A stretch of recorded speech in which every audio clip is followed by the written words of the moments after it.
Chapter 44. I'm very sorry, Your Highness Lana, I'm late. A young man opened the door and walked in.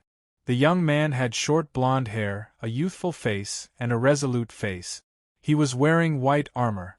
Although he looked young, he gave off a very reliable feeling. Lana smiled and shook her head. It's okay, Clem. I'm here to discuss something with Mr. Jedjeff. Not to mention, Mr. Jedjeff also brought Mr. Vilo Silensword, who saved Mr. Jedjeff's life in Khan village. Hearing that it was the person who saved Jedjeff's life, the young man named Clem's eyes lit up. He turned his head and looked at the only male in the room other than Jedjeff. That direct gaze made Annabelle a little unhappy. Just as Annabelle was about to say something, Wooming reached out his hand to stop her. After all, if the situation was not right, Annabelle would speak very arrogantly. He had to stop her. Is your name Clem? Do you have something to ask me? Yes, Mr. Silensword. I want to ask you how to become stronger. Clem, you're being rude. Princess Lana shouted. Jedjeff seemed to know something. He didn't say anything and just watched quietly. At this moment, no one said anything. Suddenly, a female voice was heard. You still haven't given up, boy. Everyone looked at the closed door. The voice came from outside the door. Is it Gragland? Princess Lana asked. The door was pushed open. The first to come in was a tall and sturdy blonde woman wearing red armor. It was as if a woman's head was pressed against a strong man's body. It was quite out of place. You should also stop talking, Gragland. Then came a pair of twin sisters. They were almost identical. Oh, Hina-ti. Are you too interested in this virgin? Ha! Her hair was tied up with a golden broom. She wore a scarf around her neck like a mask. Her upper body was wearing armor that only covered her chest. Her lower body was in shorts. Overall, it looked like a rather revealing female ninja outfit. Their clothes were embroidered with red and blue threads and patterns respectively. The red one was Tina and the blue one was Tia. What nonsense are you talking about? Looks like it's not suitable for you to go out today, Glenn. Following that, a petite masked woman with a spirited expression walked in.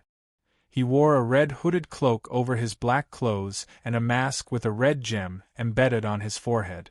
Strands of golden hair peeked out from the hood and mask. All right, Gigran, Urbi Rue, this is Her Highness Guest Hall. Stop messing around. The person who spoke seemed to be the captain. She was a beautiful woman with long blonde hair. She wore red tights and a blue skirt. She wore white cloth armor on her chest, a pair of white gauntlets on her forearms, and white protective boots on her calves. Ohajisai, you're here. Princess Lana, on the other hand, was quite happy to see this woman who seemed to be the team leader.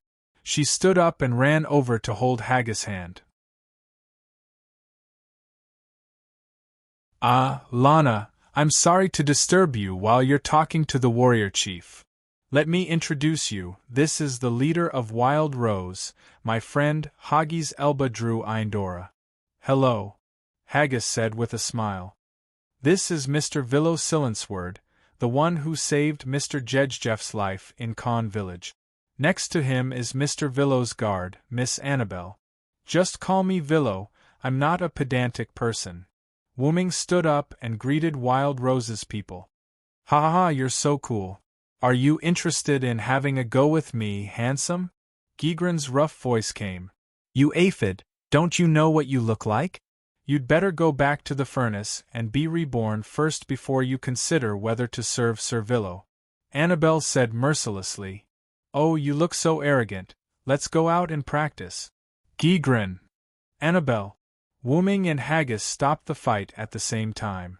Well, let's solve Clem's problem first. At this time, Gigran returned to the topic. Kid, you want to ask the strong to tell you how to become strong again, right? Clem was silent. Gigran's rough voice continued. I've said it before, the so-called saying that you can become strong through hard work is no longer suitable for you. Although some heroes also became strong through hard work, you've worked hard enough. I believe that no one in the kingdom can be said to be more hard-working than you. Give up, kid, you can't become strong anymore. Gigran's words made Clem's face pale, but from his determined eyes, it was clear that Clem had no intention of giving up. That's true, Wuming said slowly. But there are many ways to become strong. Wuming looked at Clem. Let me ask you, why do you want to become strong? Clem looked at Princess Lana, and then looked at Wuming. I want to become strong, to be able to protect Princess Lana. After that, there was another moment of silence. A moment later. Protect? Wuming smiled. Come out with me. After that, Wuming walked out of the room. Annabelle glanced at Clem and followed Wuming. Clem and Lana's faces were filled with joy. Could that handsome guy really make Clem stronger? Let's go out and see, Irby Rouet, who was wearing a mask, said. Rose Tsang and the others followed. In the courtyard, Wuming and Clem stood opposite each other. Don't you need a weapon? Clem asked. Wuming smiled and shook his head. Come at me with all you've got, Clem. Otherwise, you won't have the chance later. Although his words were arrogant, Wuming was not wrong. Then I'll go, Mr. Sirenhold. After that, Clem rushed forward with his sword. Clem swung his sword down, but Wuming's body swayed and dodged the attack. Seeing how easily Wuming dodged his attack, Clem swung his sword harder and faster, while Wuming continued to dodge. Clem had already swung his sword a dozen times, but none of them hit Wuming, and Wuming did not even take half a step back. Clem, have you heard of a saying? Wuming kept dodging Clem's attacks and said, when a person is in danger, they will explode with unprecedented power. Yes, I know, Clem replied. After hearing this, Wuming squinted his eyes. Are you ready? Without waiting for Clem's reply, Wuming released his terrifying aura. The magic power emitted from Wuming's body wreaked havoc on the ground around him, causing dirt to fly everywhere. Everyone present except Clem felt like they were facing a dragon, and their eyes were full of fear. Clem, who was targeted by Wuming's aura, was unable to move, and fear continued to erode Clem's heart. Let me see your determination to protect.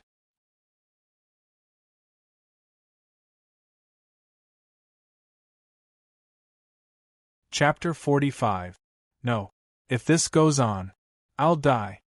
Clem thought in his heart. I'm going, Wuming said calmly as he raised his seemingly normal arm. He clenched his fist and punched towards Clem at a very slow speed. Although the speed seemed slow to Clem, Clem could feel it. If I get hit, I'll definitely die. Everyone looked at Wuming and Clem nervously. Although the situation was dangerous, they still believed that Wuming wouldn't kill Clem. Her Highness Lana. Feeling his heartbeat, Clem thought about the face of the person he swore to serve for the rest of his life. Suddenly, Clem felt the chain in his body break. Pa-dash! The shackles that restricted his abilities were broken.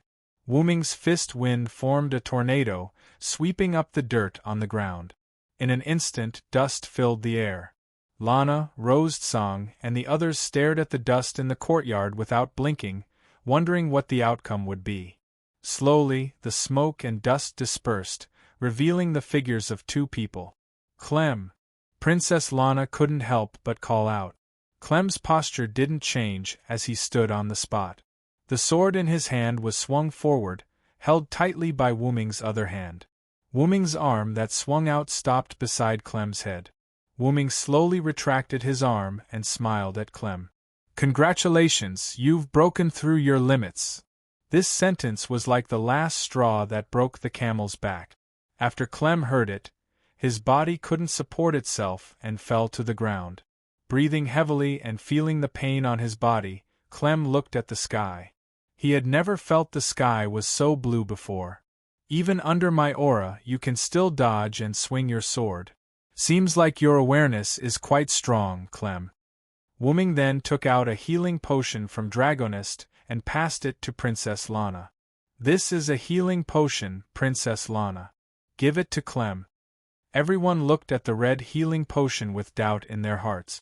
After all, in this world, healing potions were all blue in color.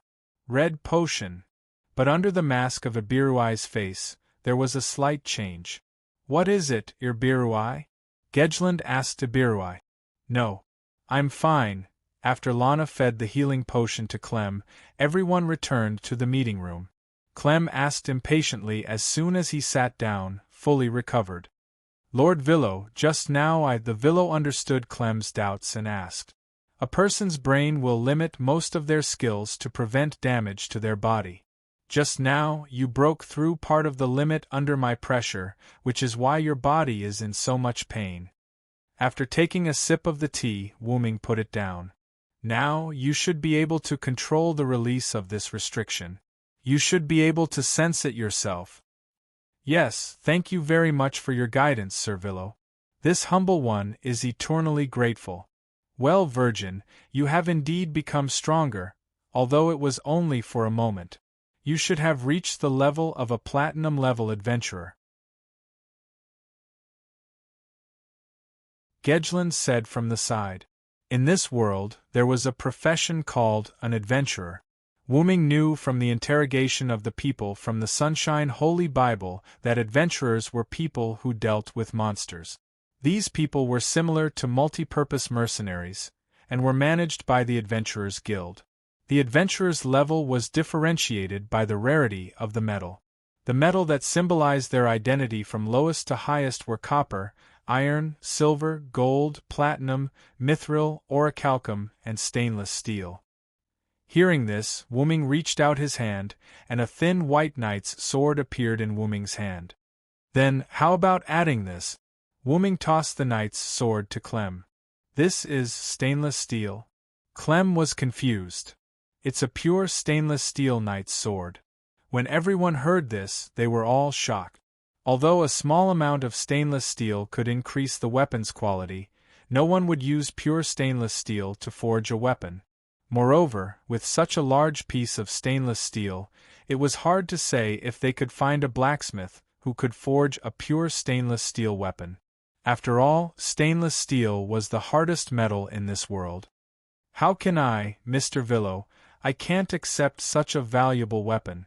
Clem's expression was determined not to accept it, and Rose Tsang's expression was the same. After all, no one would be so nice for no reason. Okay, just accept it after all, I still have something to ask of Her Royal Highness. Of course, Mr. Villo. Everyone was confused, after all. Accepting a request without hearing it was strange, no matter how they looked at it. But after thinking about it for a while, Hagrid felt relieved. Wu Ming also looked at Princess Lana in confusion, then seemed to have thought of something. It seems that Her Royal Highness Lana values Sir Clem a lot. Princess Lana just smiled sweetly. Of course, after all, I like Clem the most. Clem's young face blushed when he heard that. Then, Her Royal Highness Lana is not afraid that I will make a request that will harm the kingdom? You must be joking, as I said before. I believe that Mr. Villo, who saved His Excellency the warrior, is a good person. Wu Ming waved his hand. Forget about being a good person, I just thought that Gujefu was a good person, so I helped him. That's enough. Lana smiled. My request is simple, if you have any business in the future, please consider me first. No one in the conference room spoke. A moment later. Is that all, Mr. Villo? Princess Lana asked. That's all, how about it, can you accept it? Okay, no problem.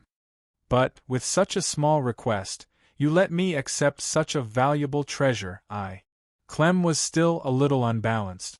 It's okay, Clem, just accept it, this is a reward for your determination to protect. Wu Ming smiled.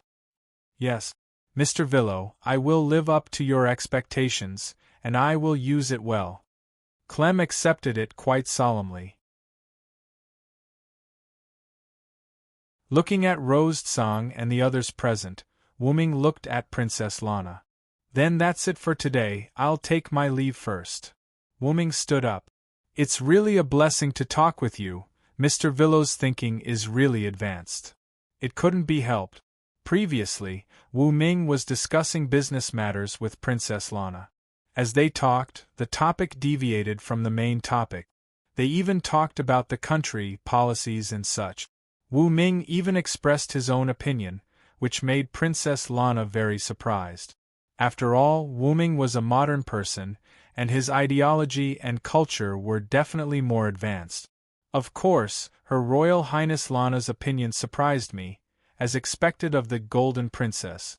After a while, Wu Ming and Annabelle began to leave. When they walked to the gate of the courtyard, one of Rose Tsang who came to see them off suddenly shouted, "Mr. Wu Ming." Wu Ming paused after hearing it, but he recovered in an instant and continued to walk forward. "Wait a minute, Mr. Villo."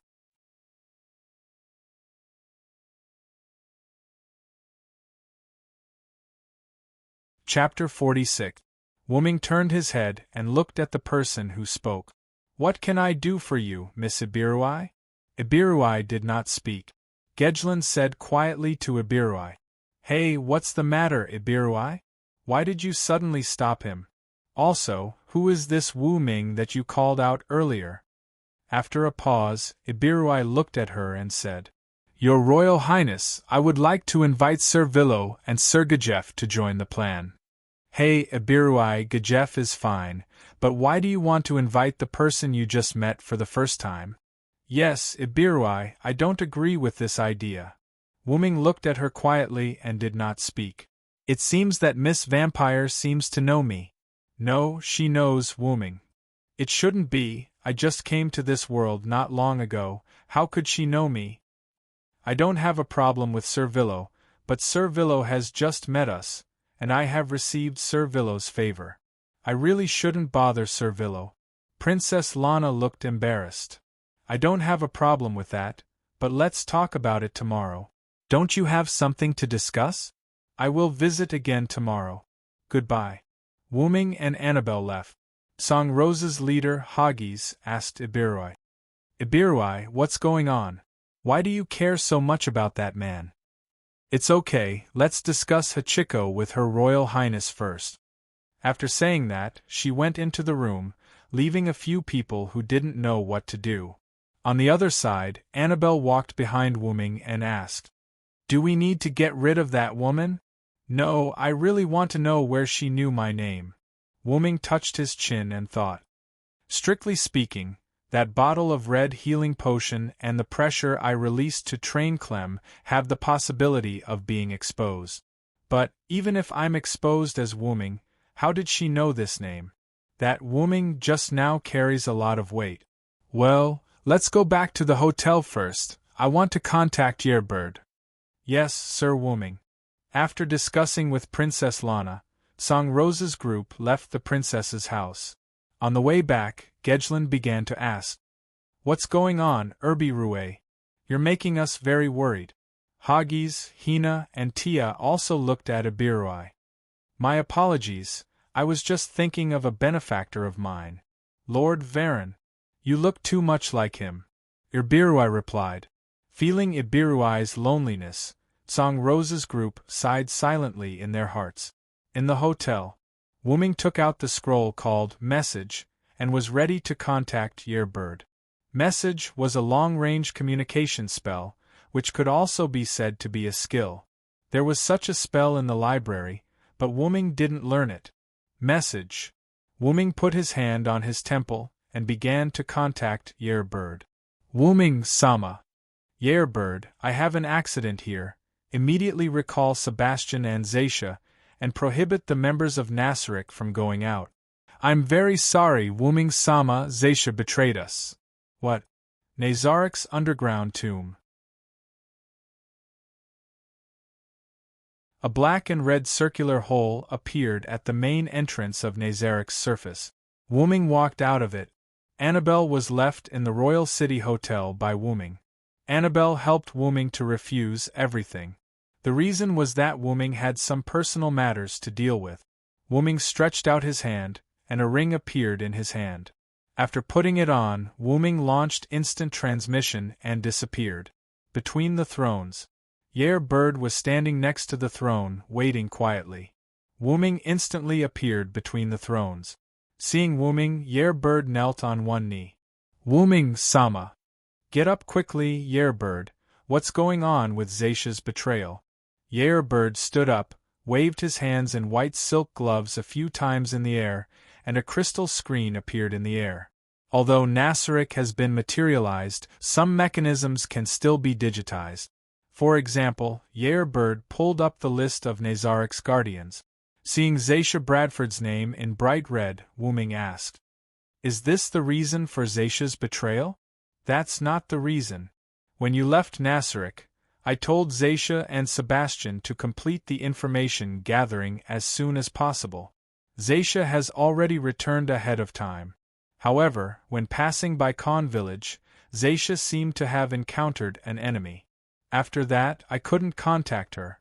That's why I checked the list of guardians and learned of Zacia's betrayal." Wu-Ming sat on the throne, looked at Zacia's bright red name, which was different from the other guardians' white names, and fell into deep thought. If I'm not mistaken, the enemy should be from the Celian theocracy.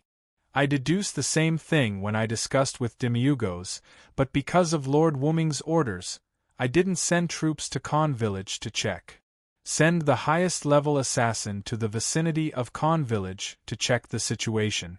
Understood. Bedard left. A moment later, Bedard returned to the throne. Lord Wu-Ming, Zacia is fully armed and stopped on the plains near Con Village. We sent our subordinates to question her, but Zacia didn't answer as if she was unconscious. Our initial judgment is that Zacia is under mind control. To be able to affect the undead who are immune to mind control, the other party has at least a world-class item, Wu-Ming analyzed after pondering for a moment. Wu-Ming frowned. Although Wu-Ming was much stronger than these level 100 NPCs, if he could control Zacia's mind, Wu-Ming did not dare to say that it was ineffective against him. The eight-limb blade assassin bugs didn't find an ambush in the vicinity, but we can't be sure that the other party isn't monitoring Zacia. Bedard, what's the solution to being under mind control with a world-class item? Bedard thought for a moment before replying. I'm afraid the only solution is to kill Zacia and revive her. However, I can't guarantee that she will recover after being revived. Wu-Ming fell into deep thought. As expected, mental labor isn't suitable for me. Bedard. Yes. Gather the guardians. I have something to say. Understood. Soon, a group of guardians gathered in the throne hall, including Sebastian, who had already returned. Dear guardians, I'm sure all of you know that Zacia is under mind control. Wu-Ming said calmly. I want to ask, do you have a way to remove the mind control on Zacia without killing her?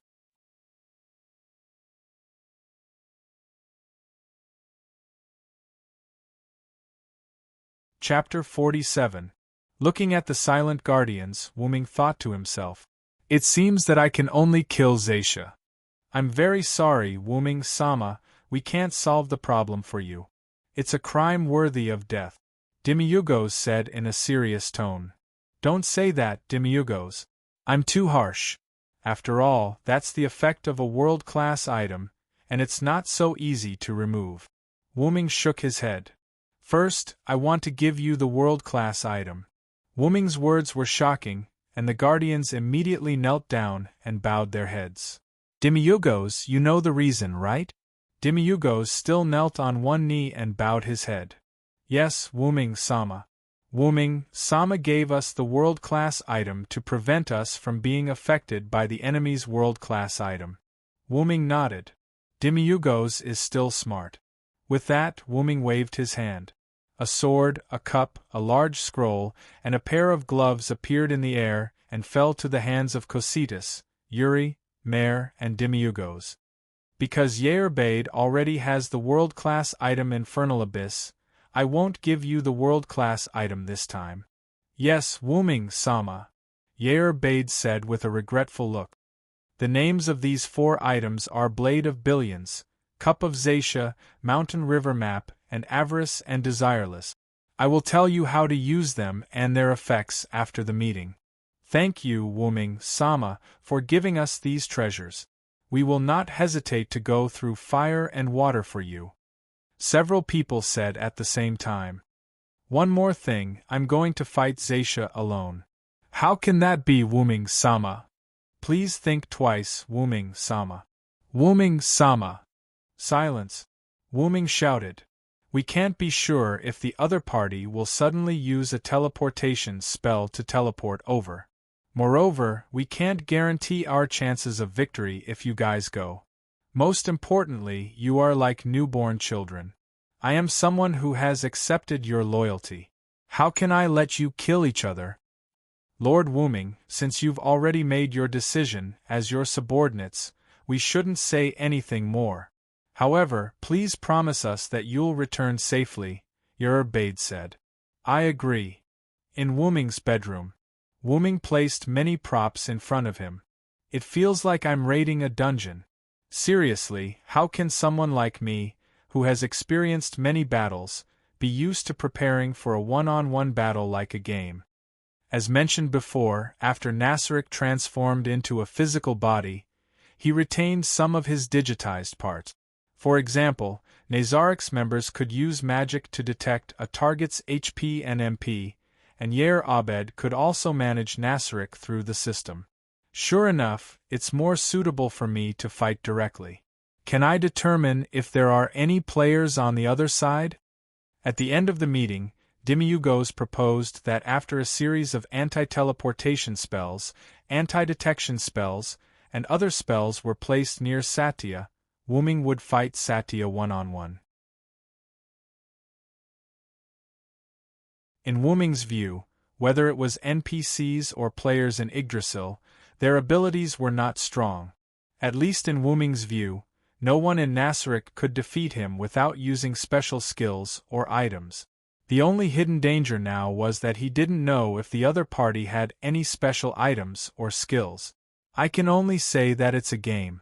After all, without these special items or skills, the game would become boring.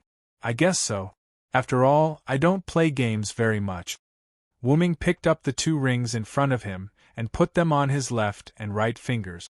The names of these 2 rings were Meteor Ring and Eternal Calamity Serpent Ring. Eternal Calamity Serpent Ring was one of the 20 world-class items. Because he wanted to guard against the opponent's world-class item effect, and because it was convenient to carry, Wuming chose this world-class item. In Yggdrasil World Tree, the effect was to make a wish to the game company, and the effect could be extended to the whole game. Of course, whether the content of the wish could be approved was another matter. After transforming into a physical body, the effect of the ring became, make a wish, a real wish. However, because of the special effect of disappearing and randomly appearing in a corner of the world after using it, Wuming didn't dare to use it casually. At most, he would only use it when he was in danger. Meteor Ring, on the other hand, could cast the super magic Wish to the Stars, unconditionally. The effect had 3 weakened versions of the wish skill, and there were many restrictions. After 3 wishes were made, there would be a long cooldown period. It could be said that it was an item that could determine the winner. After all, Wuming didn't have many ultimate skills. Other than Yggdrasil, and X-Silver, Meteor Silver, Noble Phantasm, Wuming had no other skills that could be considered as his ultimate skill. Enkidu has been sleeping since he first came to this world. Most of the magic Wuming learned couldn't be used as ultimate skills.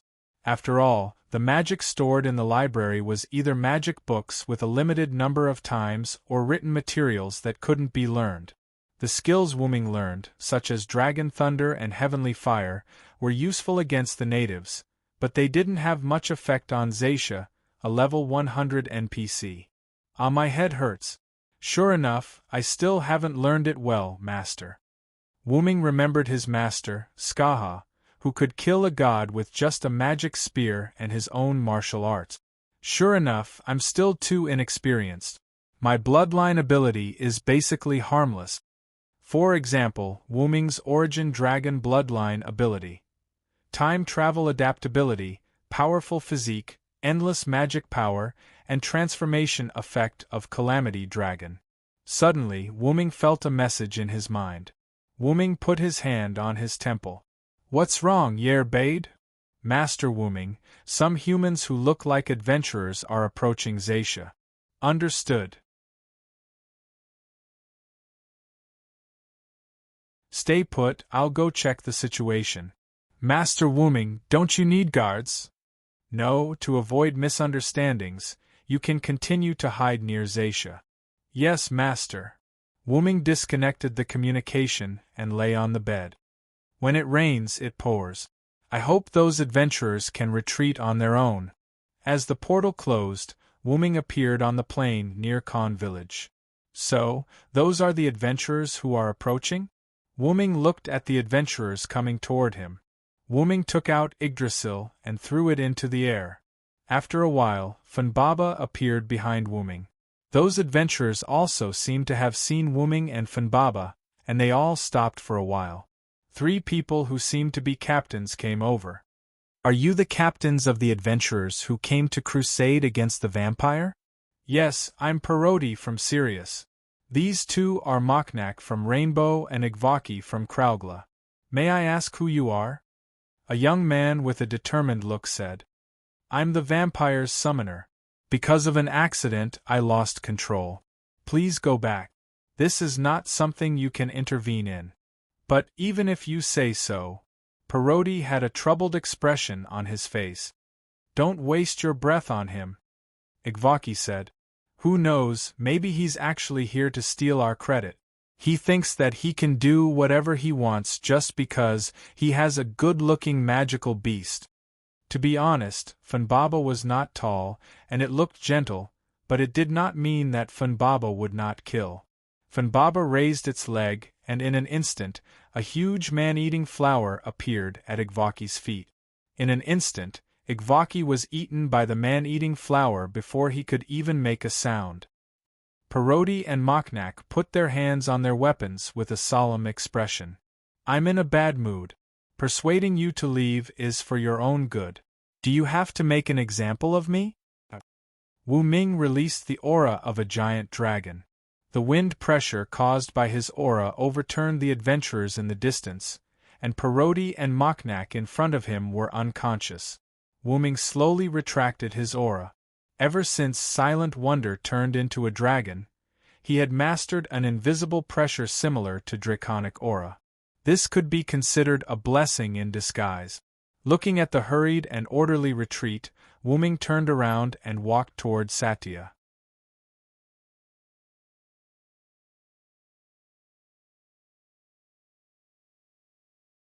Chapter 48. Looking at Satya, who was wearing red armor and holding a strange spear, Wu Ming couldn't help but think of Satya's information. Fortunately, I checked Satya's information, equipment, and skills before. I have to deal with Satya quickly. Satya's armor was legendary level armor, and her weapon was a divine artifact level special weapon, Dropper Spear. Dropper Spear could heal itself by inflicting damage to the opponent in a certain proportion, which could be said to be a miracle in a protracted battle. According to the information, Satya also had a resurrection item. In that case, I have to kill Satya twice. Sigh, I really don't want to experience killing my subordinates again. When Wu Ming was a knight, he once had a subordinate who was infected by a monster. At his subordinate's request, Wu Ming had to kill him. Wu Ming Sama, hearing that voice, Wu Ming looked at his arm. Enkidu, are you awake? Well, because Wu Ming Sama is upset, I woke up to see if there is any way to help you. I appreciate your kindness, but I don't think you can do anything about it. Wu Ming couldn't find any other way to remove Satya's mind control other than killing her. Wu Ming Sama, maybe I can give it a try. Oh, really, little Enkidu? Wu Ming was so excited that he called out Wu Ming's pet name for Enkidu. Yes, Wu Ming Sama, I was originally a chain connecting heaven and earth. Of course, I have a way to break the chain. If possible, Wu Ming Sama can connect me to Satya, and I should be able to remove the negative effect. But little Enkidu, why didn't I know you have this ability? Wuming asked strangely. After all, Wuming was also a Uruk native, and he knew about the Heavenlock. It's strange. After I came to this world with Wuming Sama, I began to change, which is why I fell into a deep sleep. I'm sorry, little Enkidu, there is no way to lift the curse on your body. When Enkidu was cursed by the gods, Wuming only took away Enkidu's soul, and his body was indeed dead. Therefore, Enkidu couldn't show his body, and could only accompany Wuming in the form of Heavenlock. It's all right, Lord Wuming. Enki is very happy to be able to be tied to Lord Wuming like this. Wuming touched Enkidu hidden on his arm and didn't say anything. Little Enkidu, my first battle in this world. Let's go. Yes. Wuming Sama. High-level item creation. A white light flashed, and a white armor appeared on Wuming's body. That was the silver dragon armor that Wuming used in Britain. Funbaba. Funbaba changed, and a silver-white spear flew in the air. As if it was calculated, Wuming stretched out his hand and firmly grabbed the spear. Yggdrasil. The silver-white spear slowly melted like liquid, attached to Wuming's left hand, forming a silver-white left-hand armor. Then Wuming stretched out his hand, and a white hole appeared on the right side of his body, and the hilt of a sword slowly came out of it. Wuming held the hilt with his right hand and pulled it out. The silver-white holy sword appeared in Wuming's right hand. Heavenly fire. The white flame attached to the silver holy sword. Then I'll start first, Satya. Wuming held the sword with both hands and raised it above his head. Although it was daytime, there was a trace of starlight in the sky, and the starlight began to gather on the sword. Yex, silver, meteor, silver. The white holy sword gathered the light, and the moment the real name was shouted, the light overflowed. A huge silver-white beam of light rose into the sky, and the silver-white beam of light continued to expand, covering a few kilometers in an instant. 1/3 of the nearby forest was destroyed, and Khan village was almost affected. Gradually, the light disappeared, revealing the ground that was more than 10 meters deep, as if it was baptized by a nuclear bomb. The guardians in the conference hall, who watched with a long-end perspective mirror, were surprised. It's comparable to the destructive power of supreme magic. As expected of Wuming Sama. Demiurgos pushed his glasses and said with a trembling voice, "That seems to be the attack launched by Wuming Sama's weapon. Is it a world-class item owned by Wuming Sama?" Cositas opened his mouth. Cositas, who had dozens of weapons, could clearly see that this wasn't Wuming's skill, but a weapon. Such a powerful blow, as expected of my lover, Wuming Sama. Yair Bey did not show her infatuation side, but with a rather calm expression. Satya Sama shouldn't be able to withstand Wuming Sama's attack. It should be Wuming Sama's victory. Although Sebastian was a level 100 NPC, he still called the guardians Sama. Yuz and Mare, who were on the edge of a nearby cliff, were covered in dust. Phew, that was close, we were almost finished. Wuming Sama is really powerful, isn't he, sister? That's right. If Yuz and Mare had not activated their special skills in time, they might have ended up like Satya. Wuming looked at Silver, Meteor Silver, and scratched his head awkwardly. I accidentally used too much magic power, ha ha ha ha ha ha ha. What should I say, Lord Wuming? Enkidu, who was on Wuming's left arm, sighed. I can't help it. Ever since I turned back into a dragon, I haven't used my noble artifact. Who knew that its power would increase so much? This was also the bloodline advantage of the root dragon, the qualitative increase in magic power. The same magic power, but the current one was much purer than before. She should be fine. Satya, just as Wuming was discussing Satya, a burst of laughter was heard. Ha ha ha ha ha, isn't this Lord Wuming? As expected of the supreme Wuming, Lord Wuming, who killed me instantly. Fortunately, I still have a resurrection item. Lord Wuming, ha ha ha ha ha. Sure enough, I've already killed Satya once. What a big mistake. Since I turned into a dragon, the quality of my magic power has greatly improved. Coupled with the bonus of the Tier 9 spell, Heavenly Fire, the power of Exsilver's noble artifact is really amazing. Wuming shook his head and looked at Satya with his eyes hidden under the helmet. I'm sorry, Satya, I accidentally killed you. No, no, no, no, Lord Wuming, you don't need to apologize, because you just need to let me kill you. Ha ha ha ha. Looking at Satya, who was laughing wildly, Wuming couldn't help but think. Is he really mentally ill? If that's the case, Shaoan. Yes. The silver chain appeared on Wuming's left gauntlet, and the chain seemed to be endless, shooting toward Satya. Such a simple attack, Lord Wuming, why did you use it? Satya instantly used the flying ability of her armor to avoid the entanglement of Enkidu. Is that so, Satya? What about this?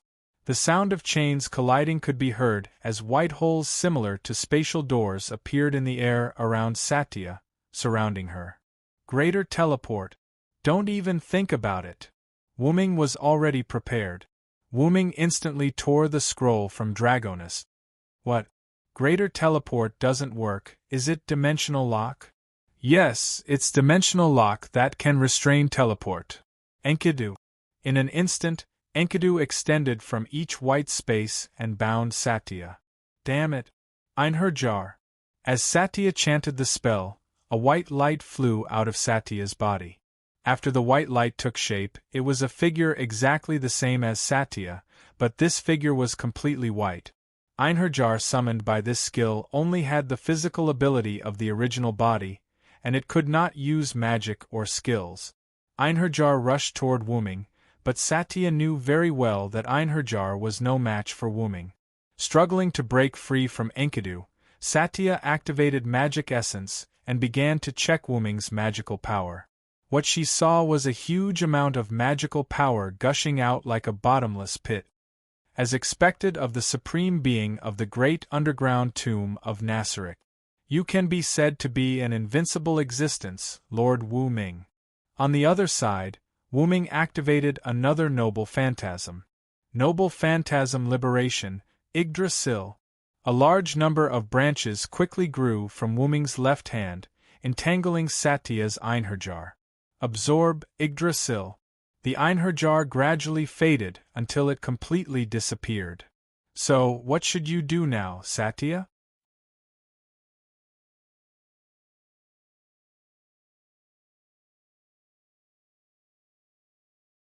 Chapter 49. Ah, Wuming-sama, what kind of artifact is this chain of yours? I even used Impure Impact Shield, but I still couldn't break your shackles. Although she said that, Zacia's expression was very anxious. Enkidu, let's start. Try to get in touch with Satya's mind control. Yes, Master Wuming. The silver-white chain wrapped around Satya began to glow, and Satya struggled and screamed in pain. Ah! Listening to Satya's screams, Wuming couldn't help but clench his fists. Although Wuming hadn't been in charge of Nasrik for long, not even a month, Wuming was very fond of his subordinates, who were like newborn babies. Since he gained benefits, he had to bear the responsibility. That was what Wuming thought when he became the ruler of Nasrik. Now, Wuming has regarded the people of Nasrik as his family, friends, and children. Wuming called it a trip, and to put it bluntly, he was homeless. Although it was a short time, compared to living in the strange outside world, Nasrik, which was full of monsters, gave Wuming a sense of belonging. After all, Wuming was not human. After a while, Satya fainted, and the chain stopped glowing. How is it, little Enkidu? Should be okay. Wuming heard Enkidu's voice and felt something was wrong, so he quickly asked. What's wrong, little Enkidu? Are you okay? I'm fine. Master Wuming. I'm still not used to the changes in Enkidu, plus I forced myself to wake up before. I might fall asleep again. Sorry. Master Wuming.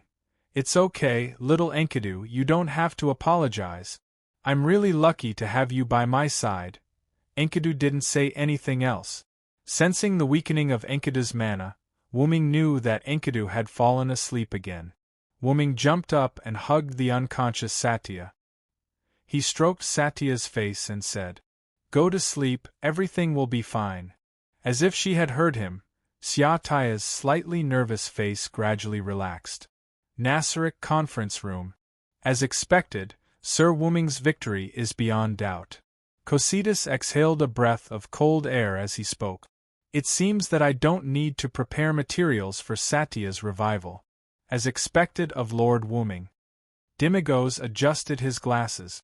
Regardless of whether Wuming had come into contact with Satya's mind control, he had already captured Satya alive, so there was no need to prepare for her resurrection. "Then, let's welcome the master that we will serve forever, guardians," said Yerbade. "Pardon my rudeness, but I won't be going. I have to prepare food for the returning Lord Wuming. I remember that Lord Wuming strongly requested not to eat potatoes last time. I have to inform the chef." With that, Sebastian bowed and left. Wuming landed on the ground with the unconscious Satya in his arms. He looked at Yal and Ma Lei who were walking toward him. "I'm sorry, Yal, Ma Lei. I didn't hurt you just now, did I?" It's okay. I didn't expect Lord Wuming, who had been keeping a low profile in Nasaric, to be so powerful. And powerful, and gentle. Wuming smiled and shook his head. "I'm still far from that.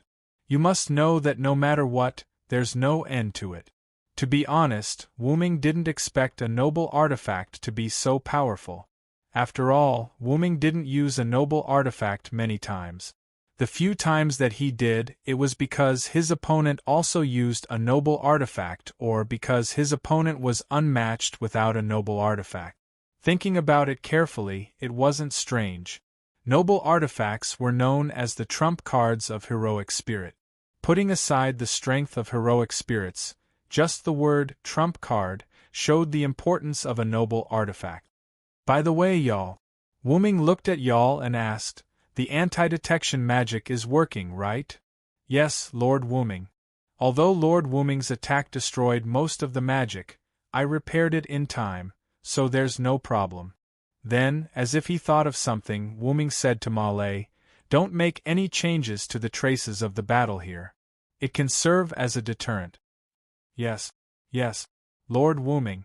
"Then, let's go." "Yes, Lord Wuming."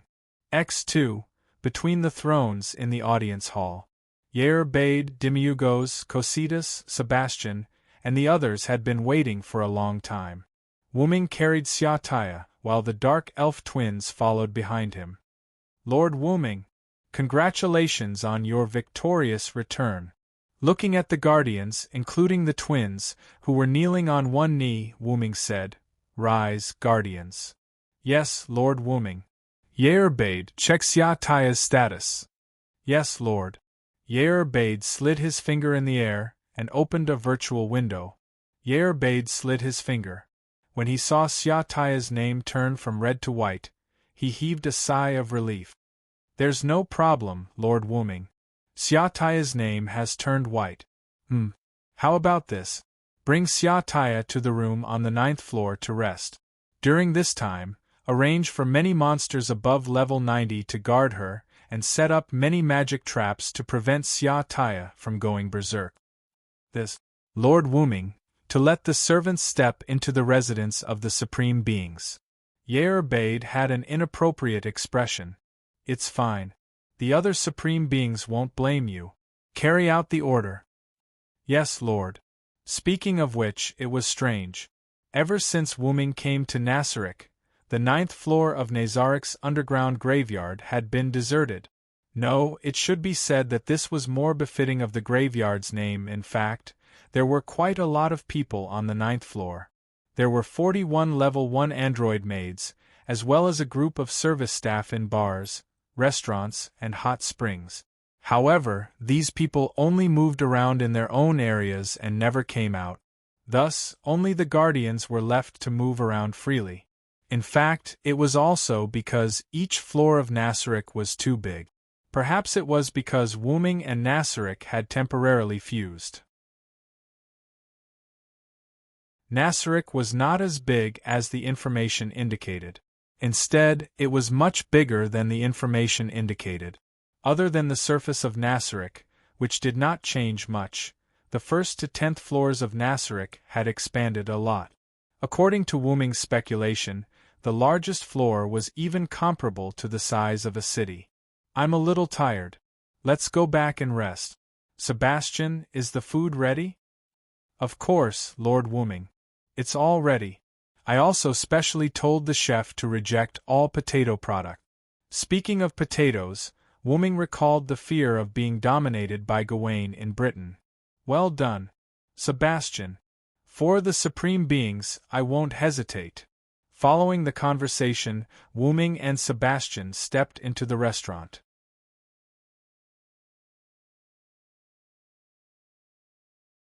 Chapter 50. Wuming looked at the ceiling as he lay on the bed and covered himself with a blanket. Seriously, it's tough being the ruler of Nasaric. Is that why I can't be a king? Because of Satya's incident, Wuming fell into deep thought. Well, I finally know the difficulties of Maeve, Lia, and Gil. Wuming raised his right hand and looked at the ring of Ains Wurgong on his finger. Ains Wurgong. I'm now the king of the devil creatures.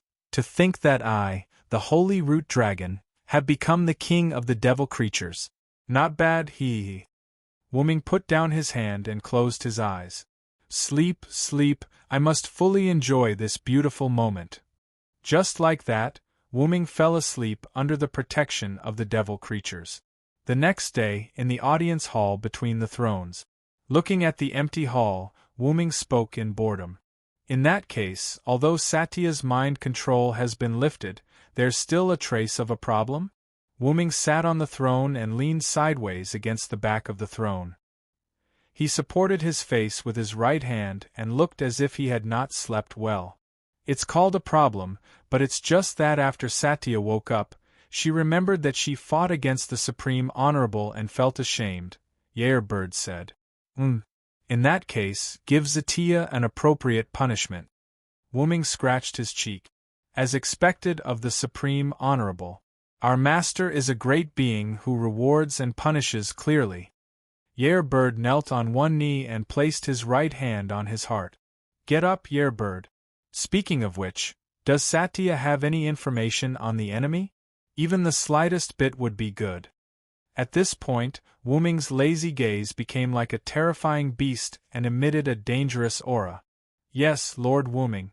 Because of your special item, Satya still retains her original memory. In the report submitted by Satya, it is very likely that the other party is from Celian theocracy.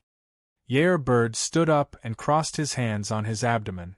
The other party appeared near Khan village where Lord Wuming dealt with Sunshine Grimoire, and according to Satya, the other party is a faith magic chanter. In addition, the other party has a world-class item that we don't know about that can even affect the undead, who are immune to mind control. The other party is probably a special unit of Celian theocracy, the Dark Grimoire. The Dark Grimoire? It seems to be mentioned in the information extracted from the Sunshine Grimoire's Captain Negan. Wuming looked at Bird. 600 years ago, the 6 gods suddenly appeared, led human beings to establish a country, protected human beings, and left behind treasures. Wuming stood up and stretched his body. Maybe the so-called 6 great gods are actually Yggdrasil's players, and the so-called treasure is actually Yggdrasil's item. If that's the case, then it's not unacceptable that the other party has a world-class item that can even control a level 100 NPC's mind. Wuming stood in front of the throne with his hands on his chest and closed his eyes, as if he was thinking about something. Well, let Sebastian go and meet with Annabelle. Sebastian will announce to the public that he is my butler. Well, let Sebastian and Annabelle work together to help Golden Princess and Rose Tsangwei. If necessary, they can show their strength without revealing Nazarik's information. Yes, Lord Wuming. So that's how it is. Lord Wuming wants to control that country? It seems that I have to discuss it with Demiurgos. Yair Bade thought. Also, let Demiurgos and Yair go to the southwest of the kingdom. There is a country called Holy Kingdom there. Try to get involved with that country and let Demiurgos act according to the circumstances. Try not to be too ostentatious. As for the humans you meet, don't hurt those with integrity. Deal with the scum on your own. Yes, Lord Wuming, do you have any other orders? Yair Bade asked. Well, Sebastian is in charge of everything in the kingdom, including killing people. You must follow Sebastian's judgment. Demiurgos is in charge of everything in the Holy Kingdom. Try not to kill people. Yes, Lord Wuming, I will pass the message. After Yair Bade left, Wuming also began to move. Serene theocracy, I'll meet you. Wuming once again showed that kind of excited smile. This time, Wuming was going to go to the theocracy alone. Because he was afraid that Yair Bade would object, Wuming didn't even say anything. As for the reason for going to the theocracy, first, he must ask for an explanation about Zatia's matter. Second, Wuming was now very interested in the Serene theocracy. To be on the safe side, Wuming also deliberately pulled up the information in his mind to see if there were any world-class items with special abilities. On the Kaz plain, a huge green monster was running constantly. Wuming rode on the back of Funbaba. Sigh, I'm sorry to always let you be my means of transportation, Funbaba. Woo! Yes, I know, I will let you move more in the future. After crossing the Kaz plain, Wuming entered the theocracy's border. After a series of inspections, Wuming successfully entered the Serene theocracy. After inquiring about the location of the Serene theocracy's capital from the old man, he rushed there. In a hotel in the Serene theocracy's capital, Wuming was still looking through some of the information in his mind. World's will, it is said that as long as you have it, you will always become stronger. Is it true or not? Devastating beauty can forcibly control one's mind. Well, it seems that this should be what controlled Zatia. Holy Slayer's Lance can completely delete the target character's data. There is no other way except for using world-class items with resurrection effect. This is more dangerous, after all. I don't know if this thing has any effect on me. Just when Wuming was still thinking, a large number of people with a trace of hostility appeared in Wuming's perception range. Did they find me so soon? As expected of the Serene theocracy with world-class items. In fact, Wuming didn't hide his aura at all. Even ordinary people will find that Wuming has a sense of oppression, let alone the elites who can stay in the capital. Since they are already here, I have to go out and meet them. Wuming got up and walked downstairs slowly. On the empty street where the crowd has been evacuated, Wuming put on the knight's armor that he created with high-grade item creation, and looked at the other party's leader hidden under the helmet. It was a young man with a gun, who seemed to be a teenager. So, what can I do for you? Wuming asked. Excuse me, are you Wuming Sama, Root Dragon King?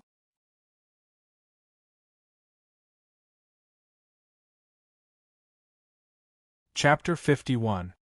Hearing the other party's question, Wuming did not answer but fell into deep thought. What's going on?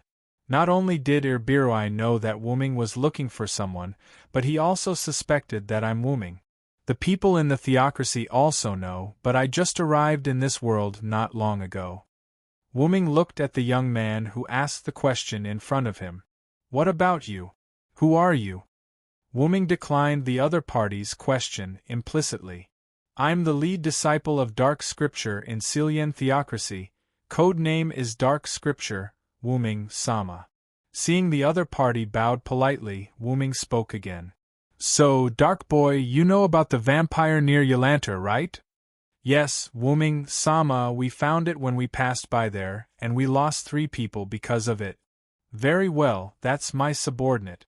Don't you want to explain? Dark Scripture's lead disciple clearly perceived that the other party was constantly exuding a dragon-like pressure to the surroundings. I'm sorry, Wuming Sama, because you disappeared for too long, so we don't know much about your new subordinate. Please forgive us. New subordinate? Do I have any old subordinates? Wuming's expression did not change at all, but his heart was already in a mess. Okay. Then take my blow. As he spoke, Wu Ming took out X-Silver, Meteor Silver, from Draconis, Dragon's Nest, and raised it above his head with one hand. In an instant, a large amount of starlight gathered from the endless blue sky into the sword. Wuming Sama, please calm down. The lead disciple shouted nervously at Wuming, and the young man's subordinates also picked up their weapons, although they didn't have much effect. At the same time, they also sent a message to the higher-ups of Celian theocracy. Take this sword that's comparable to supreme magic, and I will leave. With that, the light on the holy sword stopped gathering. Shine. Meteor. X-Silver, Meteor Silver. The dazzling diamond-like starlight instantly drowned out the pitch-black scripture and also drowned out the tall building in the center of the capital that Wuming was aiming at, the main church. A large number of citizens of the Celian cult's capital were temporarily blinded by the bright starlight. A moment later, after the white light, the pitch-black cannon and the large number of theocracy personnel in front of Wuming had disappeared. However, Wuming did not feel the sacred sword sweeping past them. He assumed that the sacred sword had used a legendary spell. Looking at the dilapidated Syrian church, Wuming said calmly, "Can you defend against one of my attacks? Although I didn't use much strength." With that, Wuming turned around and prepared to leave the capital of the Celian cult. Due to Wuming's deliberate control, other than the street and the church in front of Wuming being destroyed, the residential buildings were not damaged at all. As expected, due to the release of my dragon body in advance, the precision of my magic power control has increased by quite a bit. Wuming took out Yggdrasil and aimed it at the sky. A green energy began to spread throughout the entire capital of the Celian cult. No matter what, it's because of me that you have all been indirectly blinded. I'm really sorry. A large amount of life force was injected into the bodies of all the citizens in the capital. This should be enough. It's time to go. At that moment, Wuming felt that something had locked onto him. Wuming turned around and saw a huge light spear flying out from the destroyed church. Wuming frowned. He could feel the threat of the light spear, but it was not serious. A world-class tool? A large number of thick trees surged up from the ground and formed a wooden wall. The light spear pierced through the wooden wall layer by layer without any decrease in strength. The light spear completely pierced through the wooden wall and hit Wuming directly. The light spear turned into a light film, enveloping Wuming, and Wuming's body began to disappear. Just when the Celian cult's higher-ups hiding in the ruins of the church relaxed, the light film shattered. The shattered light turned into a little golden light and dissipated into the air. This should be the Holy Slayer's lance. Wuming looked at his hand that was not wearing a single ring and smiled. Sure enough, even without a world-class tool, a mere game tool can't destroy me as the root dragon. After all, the adult root dragon's roots and time were its home. How could a mere tool transformed from a game into reality affect Wuming, even if Wuming was an underage root dragon? Wuming looked at the Celian cult's higher-ups as if he could see through the wall. So, here comes the revenge. Wuming raised Yggdrasil and wanted to release its real name. At that moment, Wuming seemed to hear something and put away Yggdrasil. You're lucky. After saying that, Wuming left the capital of Celian cult without looking back, leaving behind a group of confused residents who felt as if they were in a dream and a group of terrified higher-up. After Wuming left the capital of Celian cult, he immediately moved to the northwest. After tearing the flight scroll, Wuming flew into the sky and flew toward the Ristage kingdom. Soon Wuming arrived at the sky above the kingdom, But Wuming did not stop and continued to move toward the northwest of the kingdom. That was the most northwest country on the continent, known as the Grand Kingdom. It was a country built by the demi-humans, located in the north of the Ristage Kingdom, northwest of the continent. It had a long history and strong national power. It was said that there were 5 or 7 dragons as counselors. The reason Wuming returned here was because someone had sent a message to Wuming through message magic. Come to the Grand Kingdom, partner. I will tell you everything you have doubts about. Wuming sensed the message and map left behind by the other party and arrived at a cave. After entering the cave, Wuming found a teleportation magic circle in the deepest part of the cave. Wuming activated the magic circle. After a flash of white light, Wuming found himself in a large palace, as if he had been in the palace of Babylon. And on a huge platform in front of Wuming, a huge white dragon was lying on it. Are you the one who called me? The dragon raised its head and looked at Wuming. Sure enough, you don't know me at this time, partner. Judging by your tone, we are very close, Wuming asked. Ha ha ha, of course we are partners who have gone through life and death together. No, master. This surprised Wuming. Then, let me guess, is it because of the time travel magic? As expected of you, partner. According to the you I know, you came from 700 years later. 700 years later? Wuming was puzzled. As far as I know, the 6 great gods from 600 years ago, the 8 desires king from 500 years ago, the demon god from 200 years ago, and the 13 heroes should all be transmigrators. The dragon said to Wuming. Yes, that's right. You told me that back then. And there were other transmigrators 400 years ago, 300 years ago, and 100 years ago, but their strength and character were inferior, and they were all destroyed by us. Wuming looked at the dragon. This is really interesting. What about me? Did I leave?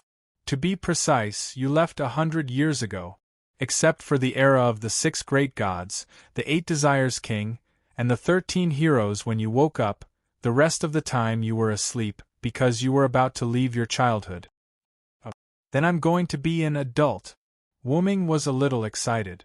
After all, the root dragon's childhood was too long ago. The dragon smiled. No, you've entered your youth. That's what you said yourself. For a moment, Wuming felt like the world was joking. Let's not talk about this first. Why did you stop me from destroying the silent theocracy? And why did you call me here today? To tell me my future? Unfortunately, you guessed wrong. Neither. There was a smug smile on the dragon's face. It was an expression of, you finally have something you can't guess. I'm going to return the uninscribed book to you today.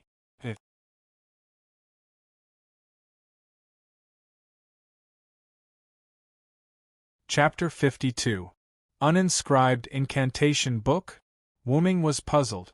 Yes, this is what you entrusted me to give to you now when I first met you, partner. The dragon opened its mouth, and a glowing sphere flew out of the dragon's mouth. It was a book, a slightly quaint and mysterious book with black and red decorations. Wuming looked at the book with some disgust. Will it have your bad breath? The dragon instantly felt powerless. Hurry up and take it, and then hurry up. Really, I'm going to sleep. Wuming held the book and watched as the giant dragon lowered its head. It was as if it had fallen asleep and did not make a sound. What a strange temper, no wonder it sleeps alone in this broken place. When Silent Wonder saw the word V appear above the dragon's head, he stood on the teleportation array and left the area. After a while, the dragon raised its head and looked at the teleportation circle where Wuming left. What a mysterious master! After that, it fell asleep again. Walking out of the cave, Wuming looked at the two of them reading the book in their hands, and he didn't know what they were thinking. By the way, I haven't asked the dragon's name yet. Forget it, let's talk about it later. Anyway, I will definitely meet it again. Portal. Wuming directly opened the portal connecting to Nasaric and walked in. The portal's range must be a place he has been to, or a place he has seen, or an image in his mind, otherwise it couldn't be used. But in a sense, the portal was also a unique skill. After all, as long as there was an image of that place in his mind, he could teleport at will, which could be regarded as a bug-like skill. Back to the 10th floor of Nasaric. Between the throne, in the audience hall. Walking out of the portal, Wuming sat on the throne, opened the uninscribed incantation book given by the dragon, and began to read the book. This book would turn to a specific page, according to the user's thoughts. That was to say, the user didn't need to turn the pages by himself. Shortly after Wuming read it, the door of the audience hall opened. As the door opened, a large number of Nasaric personnel poured into the audience hall. This gave Wuming a fright. Lord Wuming! Lord Wuming, where have you been? Lord Wuming, we were very worried about you. Looking at the worried expressions of the guardians, Wuming sighed. I'm sorry for going out without telling you. It's my fault for making you worry. Wuming's apology made the guardians and the magical creatures they brought in tremble. They quickly knelt on one knee and lowered their head. How could that be? Lord Wuming, we spoke rudely to you, but you didn't punish us. Instead, you apologized to us. This is the fault of us guardians. Please punish us, Lord Wuming, Yerbade said. Please punish us, Lord Wuming, the other guardians and monsters said in unison. Wuming smiled helplessly. These guys were good at everything, but they were too loyal. They couldn't tolerate any disrespect to him. Then our previous mistakes will cancel each other out. Looking at Yerbade, who seemed to want to object, Wuming said again, It's settled, no objections. Yes, Lord Wuming. So. Wuming picked up the uninscribed book in his hand and ordered everyone in front of him, Guardians, gather in the conference room, the rest of you are free to do whatever you want. Yes, Lord Wuming. A moment later, in the conference room, Wuming sat on the office chair, supporting his head with his right hand on the large desk. Sebastian. Yes, Lord Wuming. Sebastian bent over and put his hand on his heart. How is the kingdom situation? Master Wuming, the thing that Golden Princess wanted to ask you to do is to eradicate Hachiko, an underground organization that integrates smuggling, drugs, slave trading, assassinations, bodyguards, and other activities. It is said that they have infiltrated the kingdom. After seeing the power of Nasaric, Golden Princess and Rose Songwei entrusted me and Annabelle to eliminate Hachiko. They offered a high price, and with your permission, I helped them eliminate Hachiko. Sebastian looked at Wuming and said, Actually, Lord Wuming, there is one thing I didn't ask for your permission. It's okay, Sebastian, you can say it now. Wuming crossed his hands and put them on his chin. I saved a girl during the crusade against Hachiko, and I want to take her back to Nasaric. Oh, did she agree? Wuming asked. Yes, Lord Wuming, she has no home. Although she still has a younger sister, she doesn't want to remember the past because of psychological reasons. She also asked you to let Chialii live in Nasaric. I agree, Sebastian, but how about letting her be a maidservant? It's all up to Lord Wuming, Sebastian said. That's it. Sebastian, you will convey the message to Chialii, and at the same time, inform all Nasaric. I now appoint Chialii as Sebastian's personal maidservant, and at the same time, revoke your position as the captain of the Pleiades star cluster and let Li Alpha be the acting captain. Yes, Lord Wuming, thank you for your generosity, Lord Wuming. Sebastian bowed deeply. Also, I'll arrange something for you later. That's all for now. Demiurgos, how are you doing in the Holy Kingdom? Yes, Lord Wuming. I set up a farm at the border of the Holy Kingdom. I caught a large number of animals to test the scroll, and the result was very successful. Demiurgos knelt on one knee and said to Wuming, Animals? Well, Demiurgos, your demons should be able to see the good and evil in people's hearts. Let go of the good and keep the evil, understand? Wuming thought for a moment and realized that Demiurgos was talking about animals. After all, Wuming never heard of a large number of demonic beasts near the Holy Kingdom.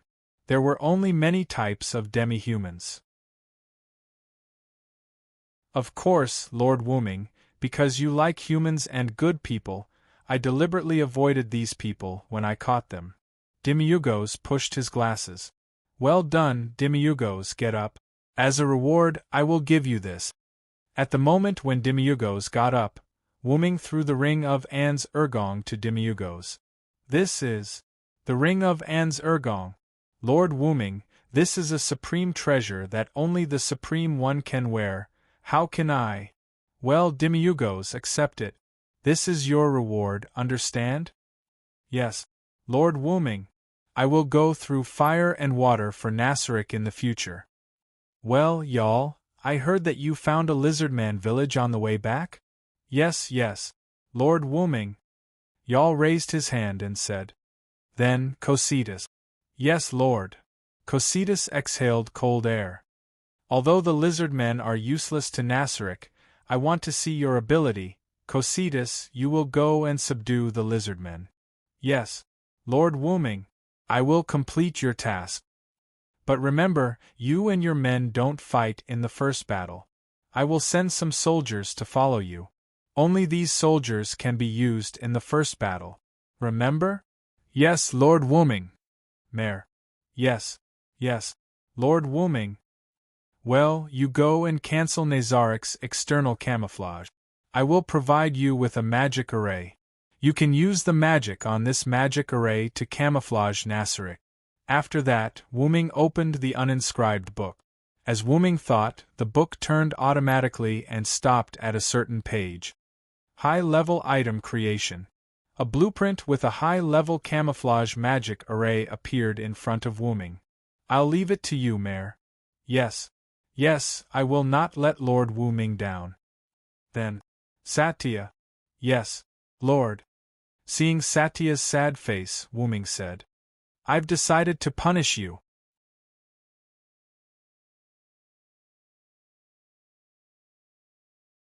Chapter 53. Hearing the punishment, Satya's face lit up. As for the specifics, we'll talk about it later. This confused Satya. Yer Abed. Wuming turned to look at Yer Abed. Yes, Lord Wuming. Wuming took out another ring of Anziwergong and handed it to Yer Abed. Lord Wuming, you. Although he was happy that Wuming gave him the precious ring of Anziwergong, Yer Abed was puzzled. After all, he did not make any contributions. I've decided to leave Nasaric temporarily and head to the other world. So, I've decided to give you this ring to manage Nasaric while I'm away. How can that be, Lord Wuming? You should let my protectors lead the way to the other world, Yer Abed shouted. That's right, Lord Wuming. It's too dangerous for you to go personally, Demiurgos added. Seeing the worried expressions of the protectors, Wuming smiled. There's no helping it. I'm the only one who can traverse worlds with the staff of Anziwergong. At most, I can bring 1 or 2 people. So, I can only be the vanguard. Of course, that was a lie. The staff of Anziwergong only had the ability to bring people. Traversing worlds was Wuming's ability as the origin dragon. In that case, Lord Wuming should bring me along. As the person with the highest defense in Nasaric, I can definitely protect Lord Wuming, Yer Abed said. No, I've already confirmed the number of people. It's Satya and Sebastian. What? Satya and Sebastian were stunned. Then, they immediately knelt before Wuming. Your subordinates will do our best to live up to Lord Wuming's expectations and accept this punishment. Both Zacia and Sebastian treated this as a punishment. Rise, everyone. It's not without reason that I brought Satya and Sebastian along. The reason for bringing Satya along was firstly that Satya's ability was outstanding among the Guardians. She could be said to be one of the best. Secondly, it was to punish her. On the other hand, Sebastian's fighting ability is unparalleled, and his identity as a butler can easily conceal us. After all, I don't really need too much defense. As a root dragon, my defense has always been very high. Although saying this would make Yer Abed sad, Wuming really didn't want to bring Yer Abed along. Now that you're here, My trip has become a trip to hell. Yerbade and Demiurgos did not speak.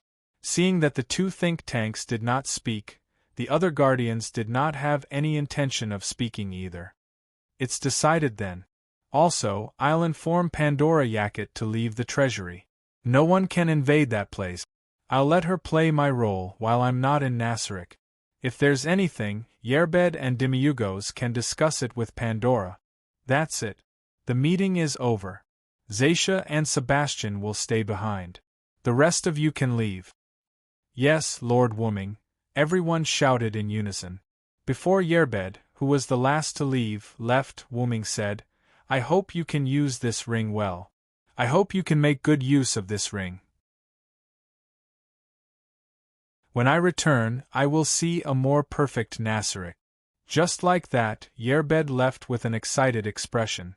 Wooming exhaled and looked at Zaisha. In that case, Zaisha, you have to be prepared to stay in the staff of Ains Ergong for a long time. Go and prepare your bed. Huh? A moment later, Zaisha left the meeting room with an indescribable expression. Sebastian, you might not be able to see Kialii for a long time. Forgive me for breaking up your reunion with Kialii, Wooming said apologetically. How could that be? Master Wooming, to be able to serve by your side, let alone a punishment, in my opinion, this is the best reward for me, Sebastian Dean, Sebastian said solemnly. Well, I'll give you some money. Go shopping with Kialii and buy something. Let her enjoy the days with you first. This is also my greeting to the new member of Nasaric. With that said, Wooming took out a bag of gold coins and put it in front of Sebastian. Thank you very much, Lord Wooming. Sebastian put away the money bag and bowed to Wooming. Go, I'll inform you when it's time to leave. It should be in 5 days. Yes, Lord Wooming. Click. With the sound of the door closing, Wooming was the only one left in the meeting room. Well, it's time to meet Pandora. Teleport. Wooming activated the ability of Anziergong's ring and arrived in front of the treasure vault. Walking into the treasure vault, Wooming came to a room similar to a luxurious living room. On the sofa in this room, a skeleton wearing a gorgeous blue-black mage robe was sitting on it. It was a dead mage. Who will it be this time? Pandora Yakut's race was a double phantom, which was the same race as Annabelle. However, Annabelle's race was only level 1, which meant that she could only transform into one appearance, which was Annabelle's current appearance. Pandora Yakon's race ability was level 41, which meant she could transform into 41 appearances. Because of Pandora's special skill, the appearance Pandora transformed into could have 80% of the original's ability. Pandora's current appearance was one of Anziergong's 41 players, and Pandora's 41 targets were Anziergong's 41 players. If she wanted to transform into another person, she had to give up one of the 41 players she had cloned. However, Wooming asked for a spell to make up for the double phantom transformation ability in the uninscribed spellbook. Using a special spell to record the character's information that had been cloned and save it on a special paper, so that the character's transformation ability could be transferred from one's own skill to a special container, and then continue to copy other characters' information to transform into that person's appearance. Wu Ming, on the other hand, had already prepared the special paper. Oh, Lord Wooming, welcome. The appearance of the dead great magician in front of him gradually changed, turning into a strange humanoid with completely white skin, wearing a German military uniform and a military cap. He had no facial features. In the position of the facial features there were some holes as the representation of the facial features. Pandora, I have something to tell you. After briefly explaining Wooming's idea and the special paper Wooming took out, Pandora instantly understood. Understood. Lord Wooming, leave it to me, I will turn you into a hero. Don't worry. Looking at Pandora, who was performing a German military salute, Wooming was a little helpless. Don't act like you're a real hero. Try not to interact with others. It's best if you're unpredictable. I'll pass on the memories and conversations of acquaintances to you. Do your best. I know you can do it. In Nasaric, your wisdom is no less than Demiurgo's. Understood. Lord Wuming. Looking at Pandora, who was making a strange sound and performing a military salute, Wuming couldn't help but think, am I doing the right thing?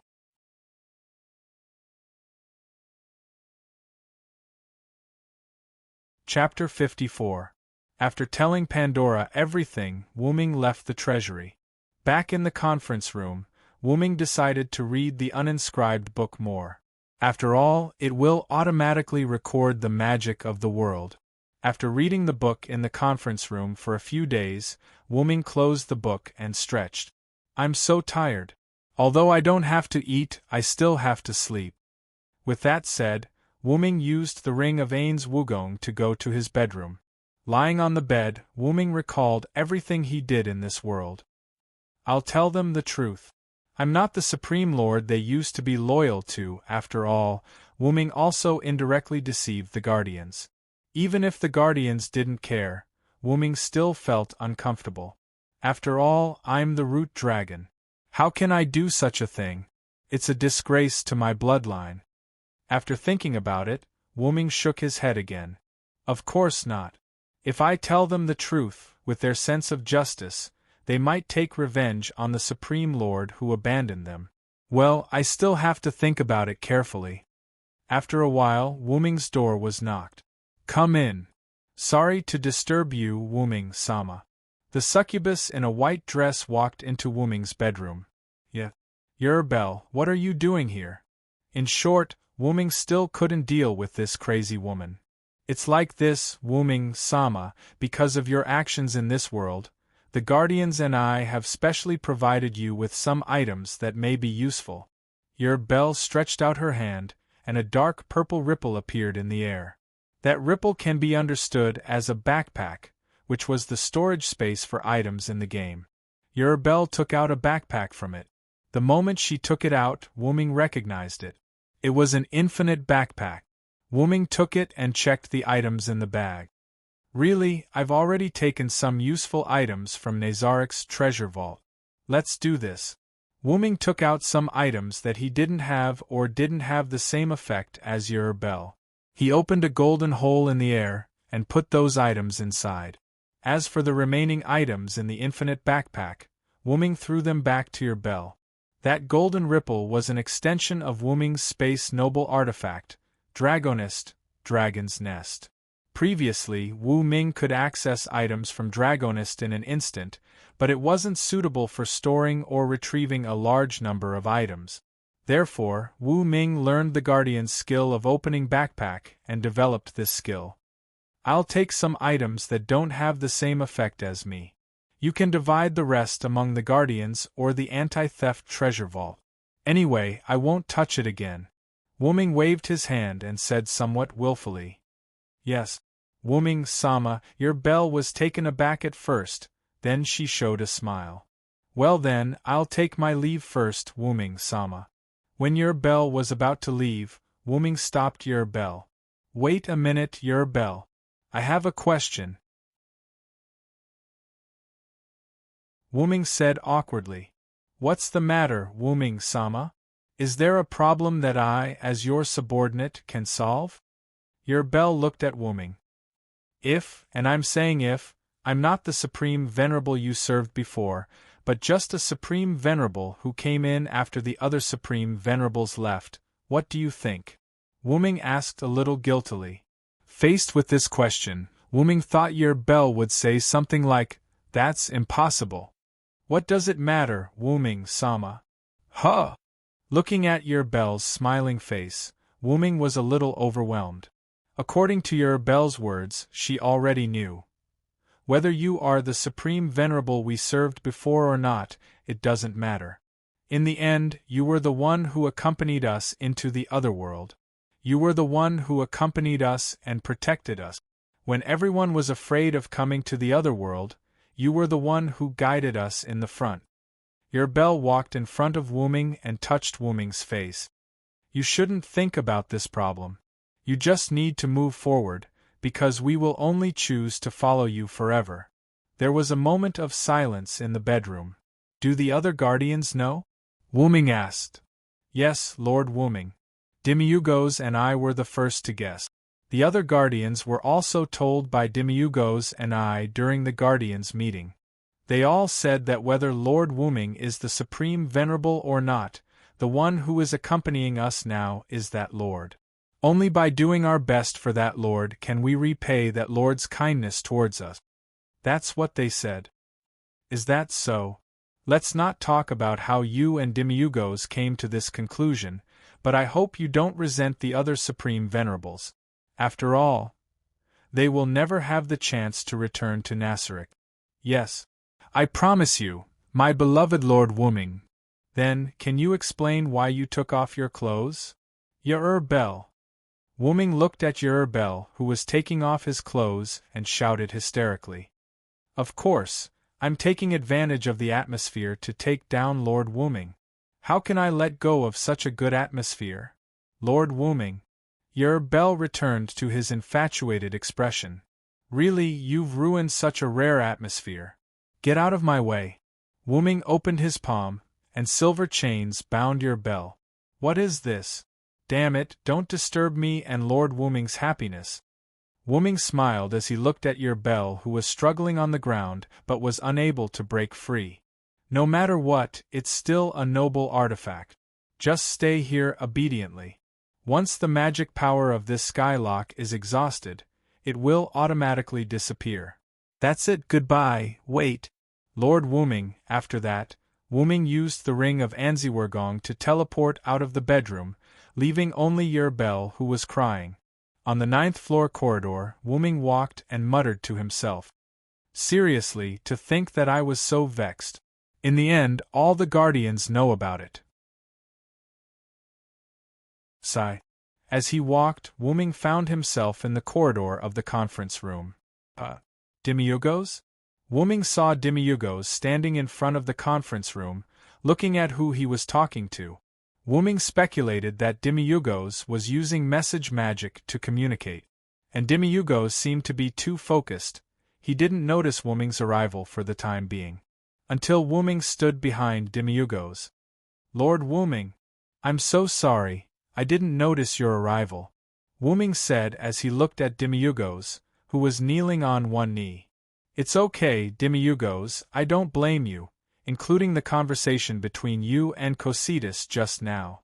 I'm so sorry, Lord Wu-Ming, your intention was to let Cocytus understand by himself. I really shouldn't have said that." Demiugos lowered his head even more.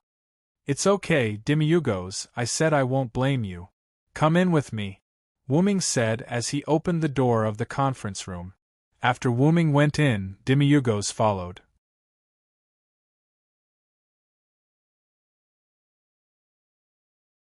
Chapter 55. Wu-Ming sat on the office chair and looked at Demiugos standing in front of the desk. "I know, Demiugos, you can understand my thoughts, and I am very satisfied with your way of helping your companions, so you don't have to blame yourself. Thank you for your magnanimity, Wu-Ming-sama." Demiugos bowed. "So, how is Cocytus's progress?" Wu-Ming asked. "Cocytus has just finished his first attack, and there is no doubt that he was defeated." "Well, I think so too. After all, the soldiers I gave to Cocytus were all mindless soldiers that were automatically produced by Nasaric. If they could win, I would be surprised by the lizardman's strength." Wu-Ming continued. "Demiugos, tell Cocytus that I want to watch the battle between him and the lizardman. He is allowed to fight, but only one person can fight."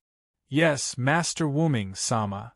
Demiugos began to use message to contact Cocytus. When he was free, Wu-Ming stretched out his hand and took out the staff of Anziwergong from the golden ripple. Remote perspective mirror. It was a special intelligence magic that could see the scene in the distance, and it could penetrate some anti-intelligence magic. "Master Wu-Ming-sama, I have already informed Cocytus." "Well, sit down and watch together." "Yes." Soon, Cocytus won. After all, those lizard men were not even level 50. How could they win against Cositas, a level 100 warrior? I'm going to the scene to see. Do you want to come, Demiurgos? It's my pleasure, Master Wuming-sama. Portal. The black and red ripple door opened, and Wuming and Demiurgos walked in. Wuming came to Cositas's side and looked at the few lizardmen's bodies on the scene. Wuming praised. It's a wise choice.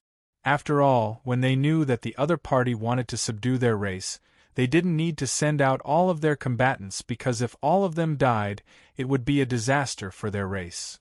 Sir Wuming. When Cositas saw that it was Wuming, he knelt down on one knee. Well done, Cositas. Thank you for your praise, Lord Wuming.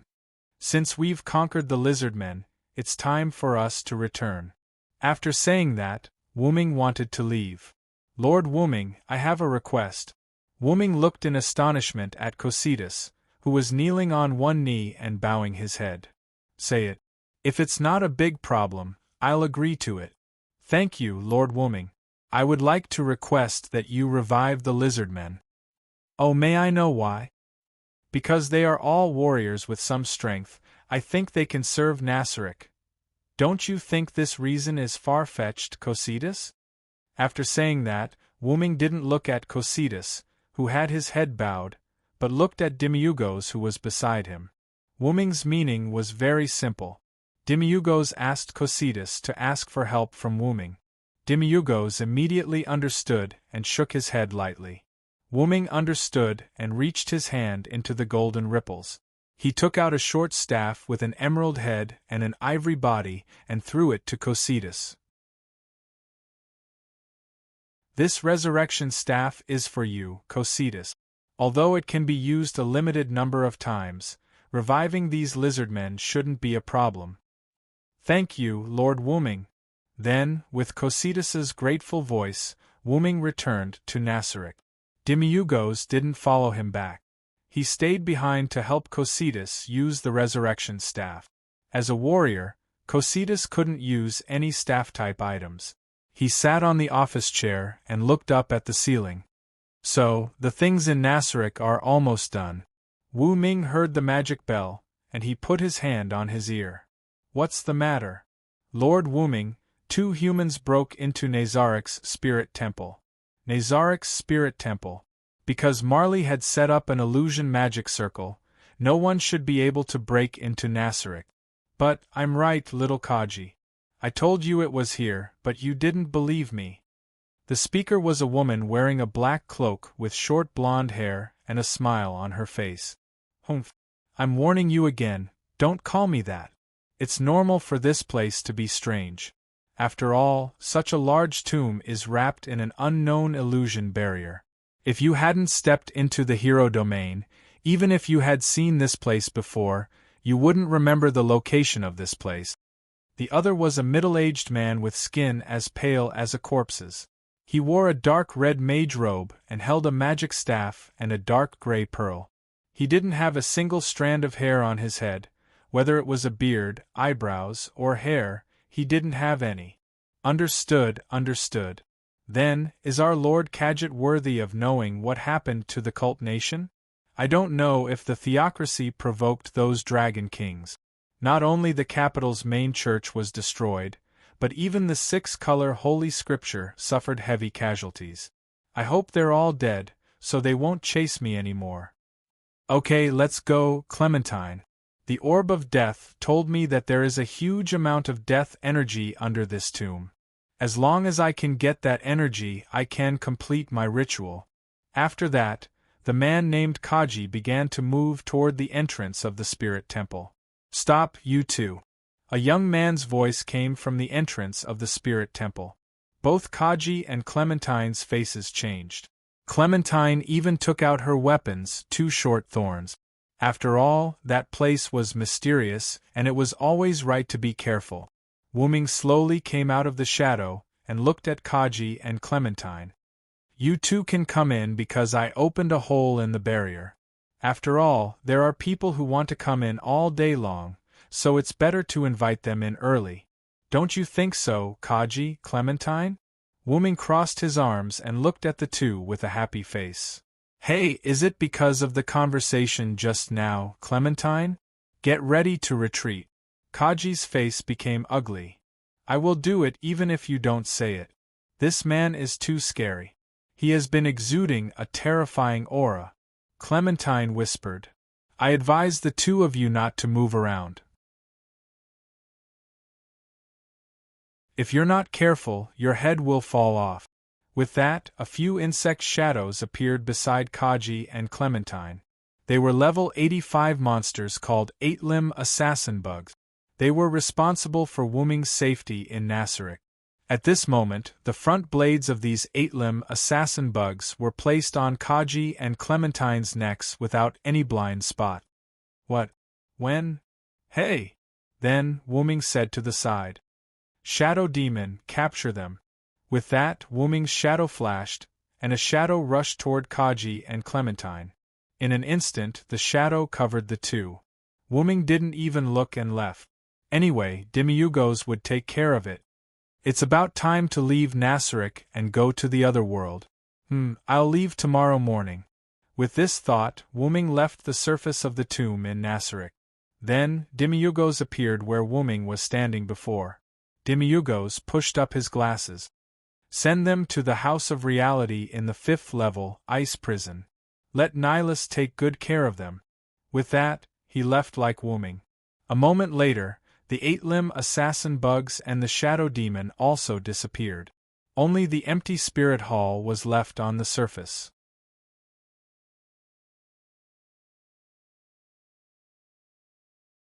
Chapter 56. Wuming gave his final instructions and left with Satya and Sebastian the next day.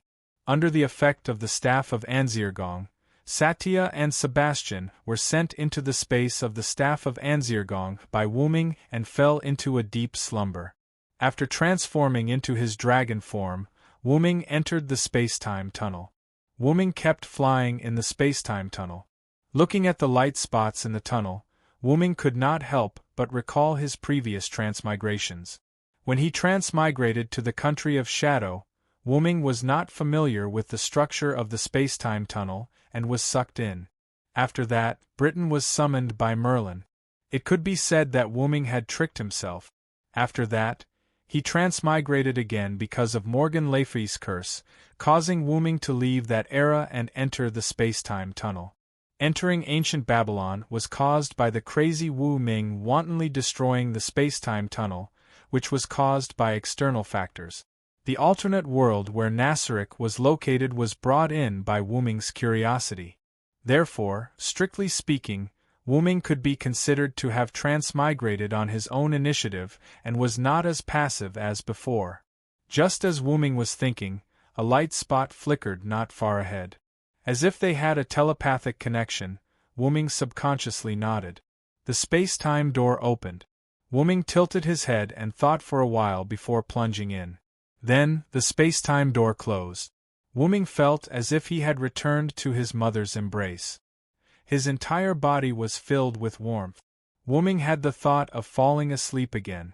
However, this thought was not serious. After resisting his sleepiness, Wuming opened his eyes. At this moment, Wuming was in his human form in an indescribable substance. It was like water, gas, and fog. In short, these substances gave Wuming a chaotic feeling. However, it made Wuming feel very comfortable. Is this the root? Wuming had guessed correctly. This was the root of the M-shaped moon world. The shining light spot from before was just a resonance between the M-shaped moon world and Wuming. Because of this resonance, Wuming opened the space-time door subconsciously. Then, how do I get out? After all, even if the root was Wuming's home, this home was too big. Moreover, Wuming had never been to this home before. He left this home after he was born. Do I have to stay here until I can enter and leave the root on my own?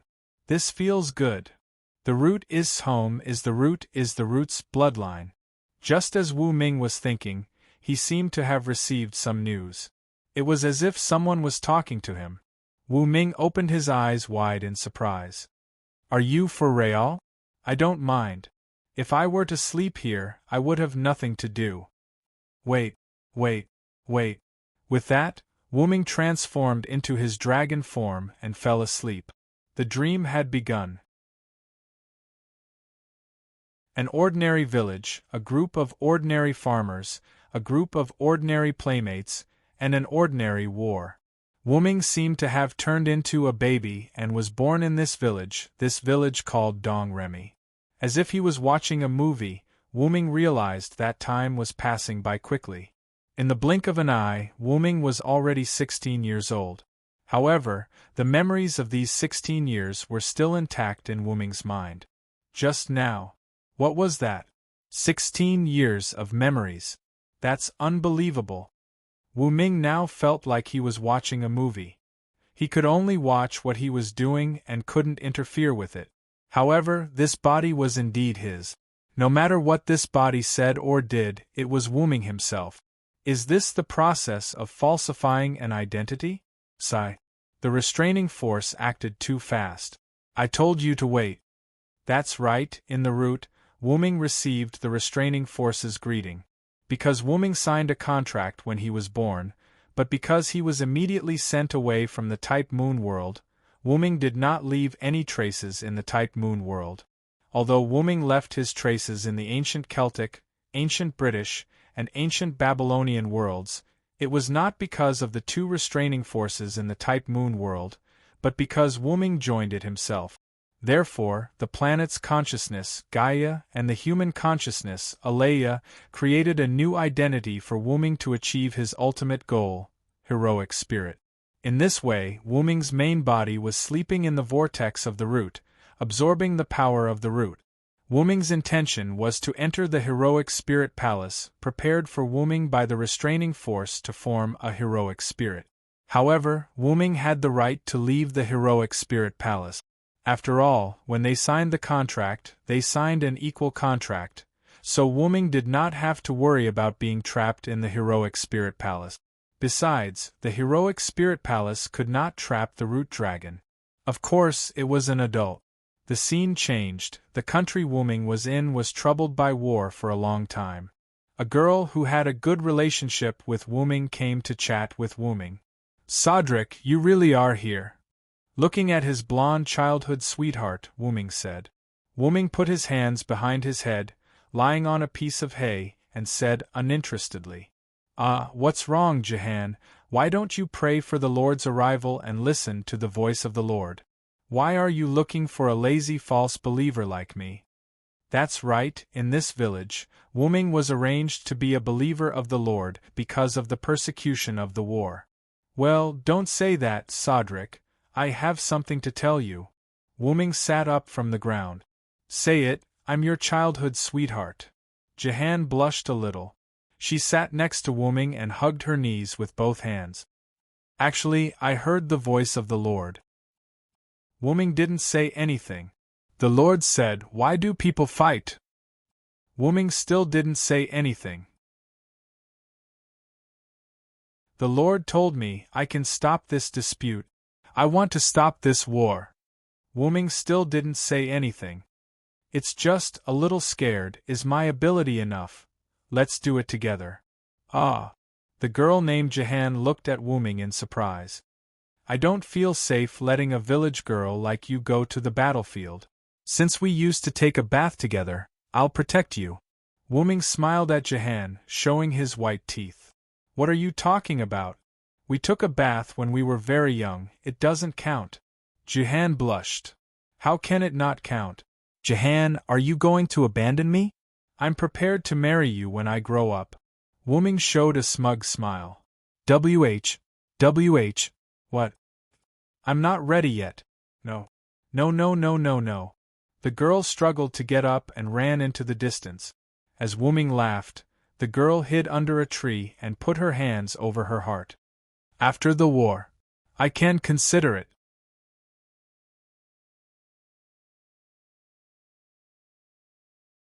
Chapter 57. After that, the boy and the girl left the village and headed for an important city in France. After a long and dangerous journey, the boy and the girl became a member of the army. The girl got the command of the army because God's revelation was verified. With the help of the boy's wisdom and advice, the girl won one battle after another. In the end, even without the boy, the girl kept winning. And because of the boy's outstanding military talent and powerful force, soon, his status in the army rose and caught up with the girl. In this way, King Charles VII, who was helped by the girl and the boy, divided the French army into two parts and gave them to the boy and the girl. In this way, in less than 2 years, most of the invaders were driven out of France by the efforts of the boy and the girl. The people called the boy Celestial General Sodric, and the girl Saint Joan. And when the invaders were driven out, the girl was captured and slandered as a witch. The British authorities decided to execute the girl in Rouen, France, by burning her at the stake. After the boy failed to get the support of the French nobles and the king, he left the army and went to rescue the girl alone. When the boy came to the execution ground, the girl was already deep in the sea of fire, and the boy directly rushed into the sea of fire and hugged the girl. In the end, the boy and the girl were burned together. Only then did France manage to drive out all the invaders from England. The French king conferred the title of a general to commemorate the boy's achievements, and the girl, after being slandered as a witch, was canonized as a saint in Vatican City hundreds of years later. At this moment, the boy opened his eyes with tears in his martyr's palace. Jehan. As if it was just a moment ago, Wu Ming's eyes were still filled with tears. As if it was a long time ago, Wu Ming's eyes were full of confusion. Seriously, if you want to make history a mere figurehead, then so be it. Why did you give me such an annoying identity? Wu Ming wiped the tears from the corner of his eyes. I said before that I won't cry anymore, but I cried again. He Wu Ming laughed at himself. But I heard the last sentence clearly, Jehan. All right, let's see if there's any place where I need to be summoned. Wu Ming sat on his seat in the martyr's palace and closed his eyes to sense the surroundings. This could be considered Wu Ming's privilege.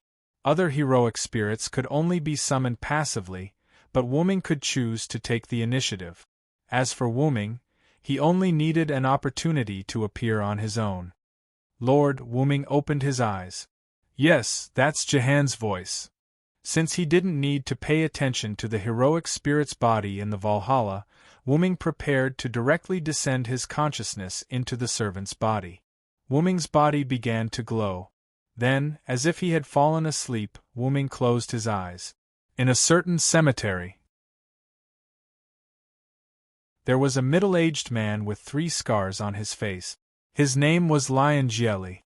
He was a magician and was holding a ceremony. Thy body shall be my life, and my fate shall be thy sword. In accordance with the Holy Grail's request, if you are willing to abide by this principle, then respond. I hereby swear. I am the one who becomes all the good in the world. I am the one who suppresses all the evil in the world. Thou, bound by the 3 spirits of words for 7 days. Wheel of self-restraint, come forth. Guardian of Libra. The magic formation in front of him produced a large amount of storms that constantly impacted everything around him. Lion Jieli raised his arms to cover his eyes and head. After a while, the smoke slowly dispersed, revealing the person standing in the magic formation. A knight wearing a white armor with red patterns and holding a red magic sword stood there.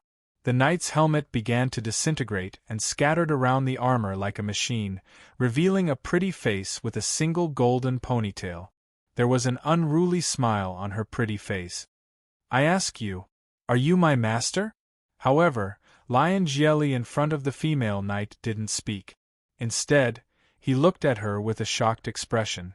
The female knight was a little puzzled and looked at Lion Jieli fiercely. Hey! Say something, bastard! He is surprised that he can summon 2 servants at once, Mordred. What? A voice came from behind Mordred. Mordred didn't seem to know that there was someone behind her. She hurriedly jumped away and raised the magic sword in her hand. You are? How is that possible? As if she saw an incredible existence, Mordred cried out in surprise. Wu Ming was wearing a silver-white armor. He followed Mordred's example and opened up his dragon head helmet. Long time no see, Mordred. To Wooming's surprise, Mordred was summoned in this Holy Grail war, and she was with him. No, it should be, I followed Mordred here. So that's how it is. That opportunity is you, little Mordred. Don't give me such a disgusting name. What the hell is going on? Villo tharanced. Although Mordred's tone was still bad, she put down the weapon in her hand. What? Is this the Villo Knight known as the Silver Dragon of Britain? Lion Gielli on the side was very surprised. No, master, I summoned Sodric Villoesti as a saber. Huh? Sodric? Are you kidding me? Mordred obviously didn't believe it. Could it be that the legend of Heavenly Commander Sodlek is true? Jie said. What is the legend, master? Mordred asked. Lion Gielli swallowed and looked at Wooming nervously. Legend has it that the young Sodlek, who joined the army together with Joan of Arc, became the highest-ranking general in France in less than 2 years with his innate martial prowess and strategic command ability. He was loved and respected by the French people. But Lion Gielli didn't dare to say it. After all, if the person in front of him was really Sodric, it would be taboo. No problem, master, please continue. Afterward, Lion Gielli continued. Before joining the army, Sodric was ambushed by the British royal family. In the Alps, he battled with the demonic dragon transformed from the legendary Silver Dragon of Britain, Vero Sealanthood. Sodric killed the demonic dragon with his bravery and intellect. He obtained the armor and weapons of the demonic dragon's guardian and bathed in the dragon's blood. His physical strength was greatly enhanced and he could block sharp weapons with his body. However, at some point in time, rumors began to circulate among the people that Sodric had been possessed by a demonic dragon and that his body had been taken over. That's why Sodric was burned together with Joan of Arc, who was sentenced to be the saintess at that time. Huh? Are you serious? Hey! Who are you? Mordred shouted at Wooming. Of course, I am me, Mordred. Villo is me, Sodric is me, and the demon dragon is me. Wooming's eyes were glowing red, looking at Mordred and Lion Gielli. Lion Gielli suddenly regretted using the round table fragment as a holy relic to summon. Looking at the situation, he might die before seeing the black servant.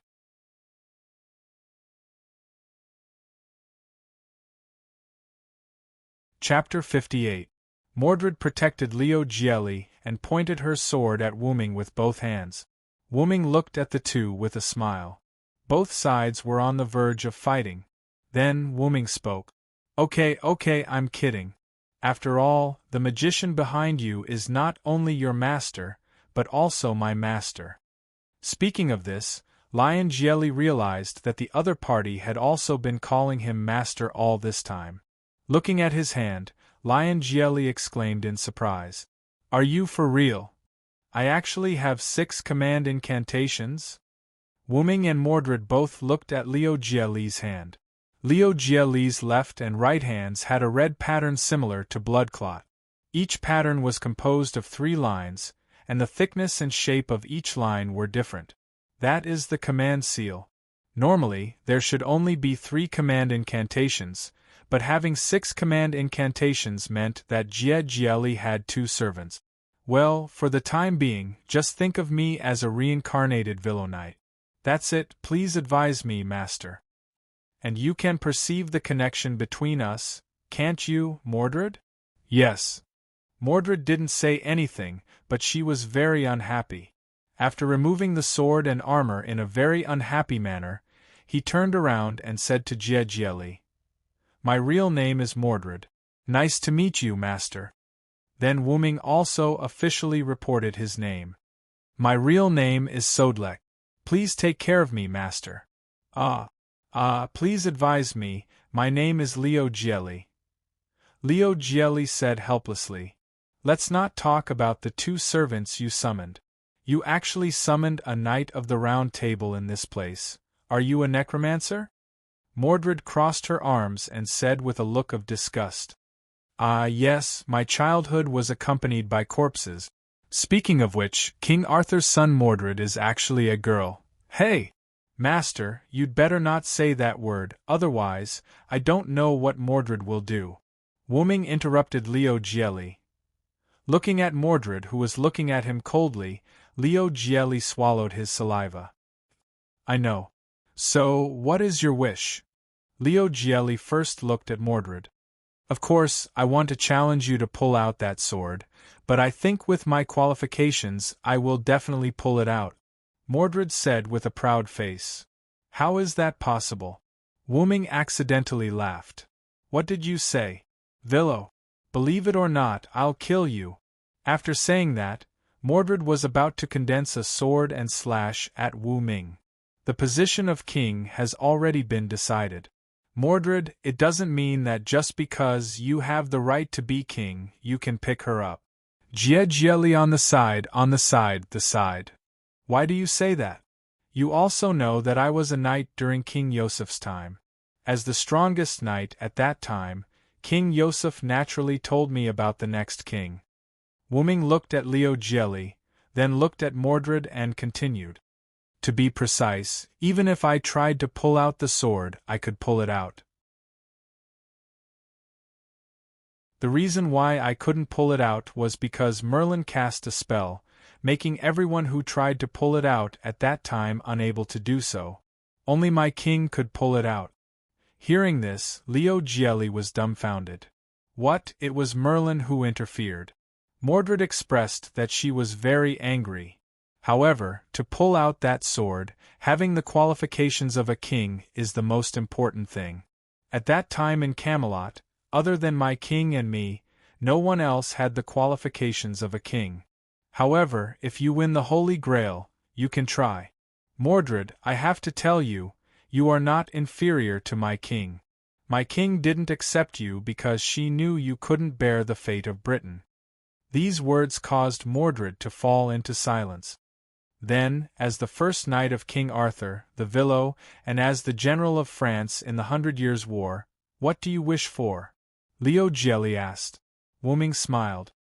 I participated in the Holy Grail War this time because I have something to do with a servant, so strictly speaking, I don't have a wish. Huh! Leo Gielli cried out in surprise. After all, in Leo Gielli's view, whether it was the Knight Villo or the General of France, they were all tragic figures. The former became a demonic dragon because of the curse of the Black Magician and was sealed. The latter was slandered by the British royal family and was rumored to be a demonic dragon. In the end, he was burned to death with Joan of Arc. Therefore, in Leo Gielli's view, it was a bit unrealistic for Wooming to say that he had no wish. Well, after all, I haven't died, so I don't have any wish that can be fulfilled with the Holy Grail. What? Leo Gielli looked at Wooming in surprise. This time, even Mordred looked at Wooming with a surprised face. After all, it was strange to become a heroic spirit without dying. Well, after all, I'm not a human, so I didn't die. I'll tell you this story when I have the chance in the future. Shouldn't we go and meet the other Red Masters first? Yes, the supervisor of the Holy Church and the Red Master sent me a message before, asking me to go to a church somewhere to find him. Then, let's go, Master. In this way, under Mordred's complaint and Leo Gielli's helpless expression, the three of them began to move toward the designated location. Sighisoara, Romania, a small church on a mountain. Leo Gielli walked in alone. Wooming and Mordred both turned into spirits and followed behind Leo Gielli. After entering the church, the first thing he saw was a white-haired young priest. The agreed place is here, right? Did you call me here? Although it was a question, it was a tone of certainty. The priest heard someone come in and turned his head. Nice to meet you, I'm Shiro Kotomine. White hair, dark skin, a black priest's outfit, a cross ornament hanging on his chest. This was a person who, whether it was his voice or his personality, would give people a feeling of peace. I'm Leo Gielli. I'll skip the self-introduction. Well, then the servants around you are a bit abnormal. Did you find Sodric? Leo Jelly thought. Wooming told Leo Jelly that he just followed Mordred to the world. It was also because of his own skills, so he didn't need Leo Jelly to provide much magic power. He just needed to maintain the contract. After all, without a contract, the servants couldn't appear. The servant I summoned is a little special. Forgive me for my lack of manners. Of course, no problem. This is also your privacy. Mordred, who noticed that something was wrong, removed her spirit form and revealed her body in full armor. Through the contract, Mordred sent a message to Leo Jelly. Annoying aura, let me be like this for the time being. Leo Jelly looked at Mordred and didn't speak. Wu Ming also appeared. He was clad in white full-body armor, a helmet that resembled a dragon's head, and a cape that was used as a decoration. He gave off a rather reliable feeling. Wu Ming and Mordred stood on the left and right side of Leo Jelly. Then, I'll come out here too, Fengshiro said. A woman in black clothes who looked very sinister appeared behind Fengshiro. This sinister woman was also a servant. I'm Assassin, my real name is Semiramis. She gave Wu Ming a feeling of seeing Morgan Le Fay. Immediately, Fengshiro and Leo Jelly sat on the chair in the church and began a short conversation. After that, Leo Jelly said that he wanted to act alone. So, you're not going to act with other masters? Are you not used to group battles? Fengshiro asked. Ah, yes, and I have enough power here, so I'm not going to act with you, Leo Jelly said calmly. After that, Leo Jelly got up and walked toward the door. I wish you a prosperous martial arts, Mr. Leo Jelly. Leo Jelly opened the door and walked out. Thank you for your blessing. Pring dash. The door closed.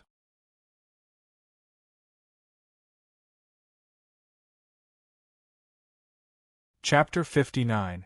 After walking out of the church, Wu Ming and Mordred entered spirit form. How is it, did he chase after us? Leo Jelly asked.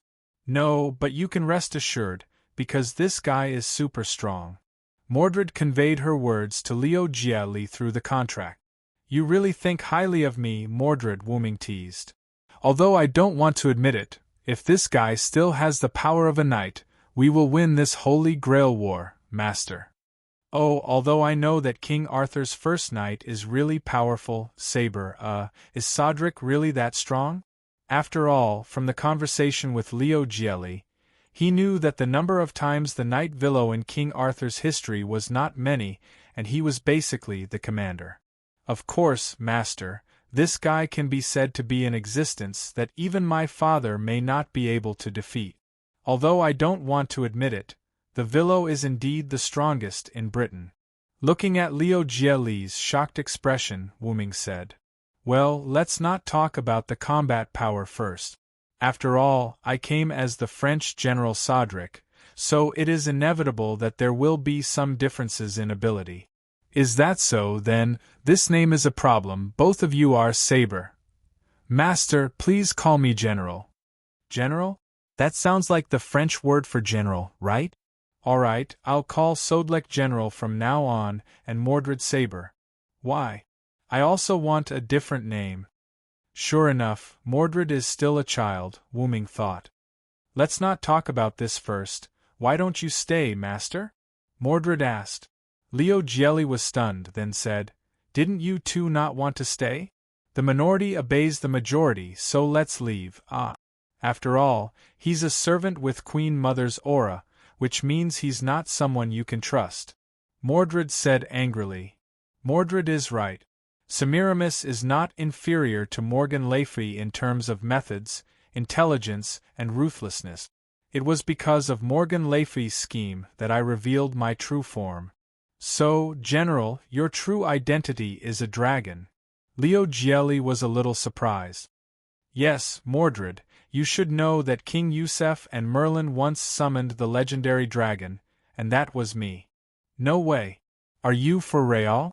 That legendary dragon that has never appeared before is you. Mordred couldn't remain calm anymore. Of course, after I transformed back into a dragon, due to Morgan Le Fay's curse, I, who was unable to transform into a human, was corrected by history and brought away from that era. That's true. As a top-level fantasy breed dragon, it should be impossible to live in King Arthur's era, unless it's a sub-dragon or something like that. Leo Gielli touched his chin and analyzed. After all, Wuming's dragon form was mysterious in that era where the gods had passed away, so it was naturally excluded by the era. Unfortunately, Wuming was the root dragon, so the era couldn't do anything to Wuming at all. If the summoning time hadn't been shortened by Morgan Le Fay, Wuming wouldn't have to leave at all. Well, you guys can think of it as that, Wuming said embarrassedly. Just like that, while the three of them were talking, Gielli the lion took the two servants and left the church. In the church, Fengshiro Yanfeng and Semiramis began their discussion. It seems like we've been alerted, Master. It's not my fault. Semiramis laughed. If the other party has two servants, it's not easy to get rid of them. Semiramis cheerfully said something that no one could understand. After all, Gielli was the master of the red team, yet he actually thought of ambushing his own people. The other party is also pursuing the Holy Grail and is now on our side. Besides, even if it's an ambush, it's unlikely to succeed. Feng Shiro said with a warm attitude. I didn't expect the other party to summon two servants. Let's not talk about the possibility. Does he have a way to provide magic? After all, the magic supply of two servants is not something that anyone can control. Semiramis said. Maybe it's a miracle. After all, the Holy Grail War is not short of miracles. The young man said. Then Semiramis continued to ask, Did you see the other party's real name, Master? Yes, I saw the real name of one of the servants. The other servant has a hidden noble artifact or skill. Oh, then what's the real name that you identified, Msader? Sodric, the general known as the Divine Warrior in the 100 Years' War between England and France. Oh, if it's that one, we can't act rashly, Semiramis said. That's right. I saw the special ability of the servant named Sodric, Mystic Dragon. It seems that the slander of the world has become a curse that accompanies this general who saved the nation. Well, it seems that we have to finish the courtyard quickly.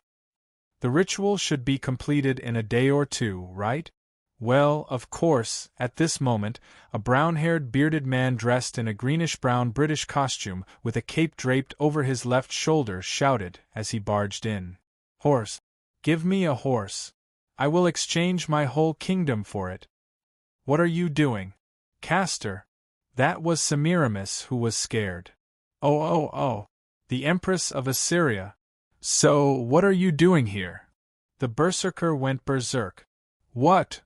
On the other side, because Wuming said that he was going to find the servant he was looking for, he separated from Gielli and Mordred with his own skill. Really, why did you say I have solo action, so I'll leave first? You think you're so great just because you have solo action?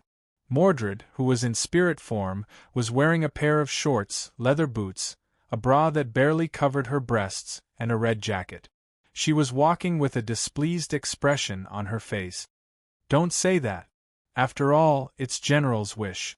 Besides, aren't you wearing the clothes that you really want to wear? Gielli walked beside Mordred and observed the surrounding terrain. We are in the enemy's base, and no one is ambushing us. After that, there were a few people in the shadow in front of them. They were cyborgs that looked basically the same. Behind the cyborgs stood several large stone golems. Not only in front, but there were also enemies on the roof and behind them. Ha, as expected of my master, you even used yourself as bait. Mordred patted Gielli's back and laughed happily. Ahem. I'll leave the golems to you, and the cyborgs to me, okay? Gielli coughed a few times. Of course.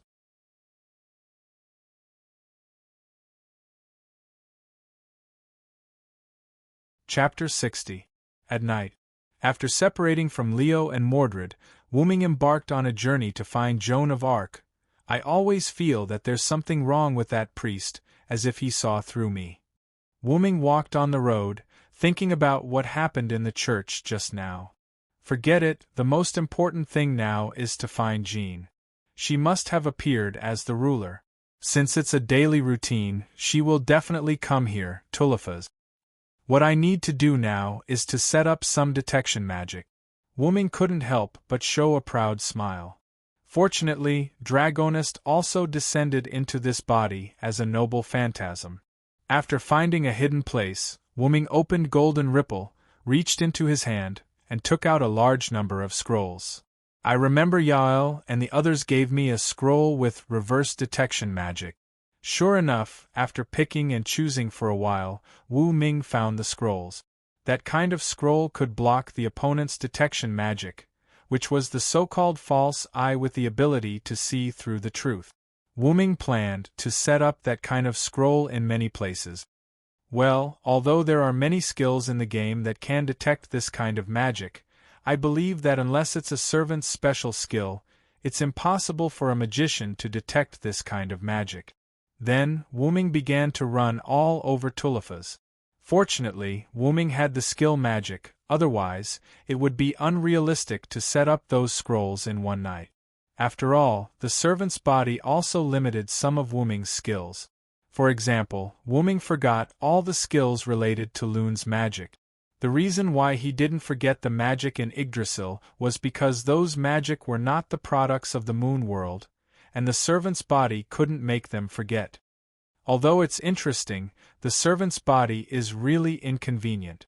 After all, Wu Ming was not a dead hero. Being able to walk in the world again was a rare benefit for those heroes, who would care about forgetting their skills because of their class. Is Master and Mordred done? Just as Wu Ming was setting up the magic scroll, he detected that Jieli and Mordred were ambushed by the Yugamirene side.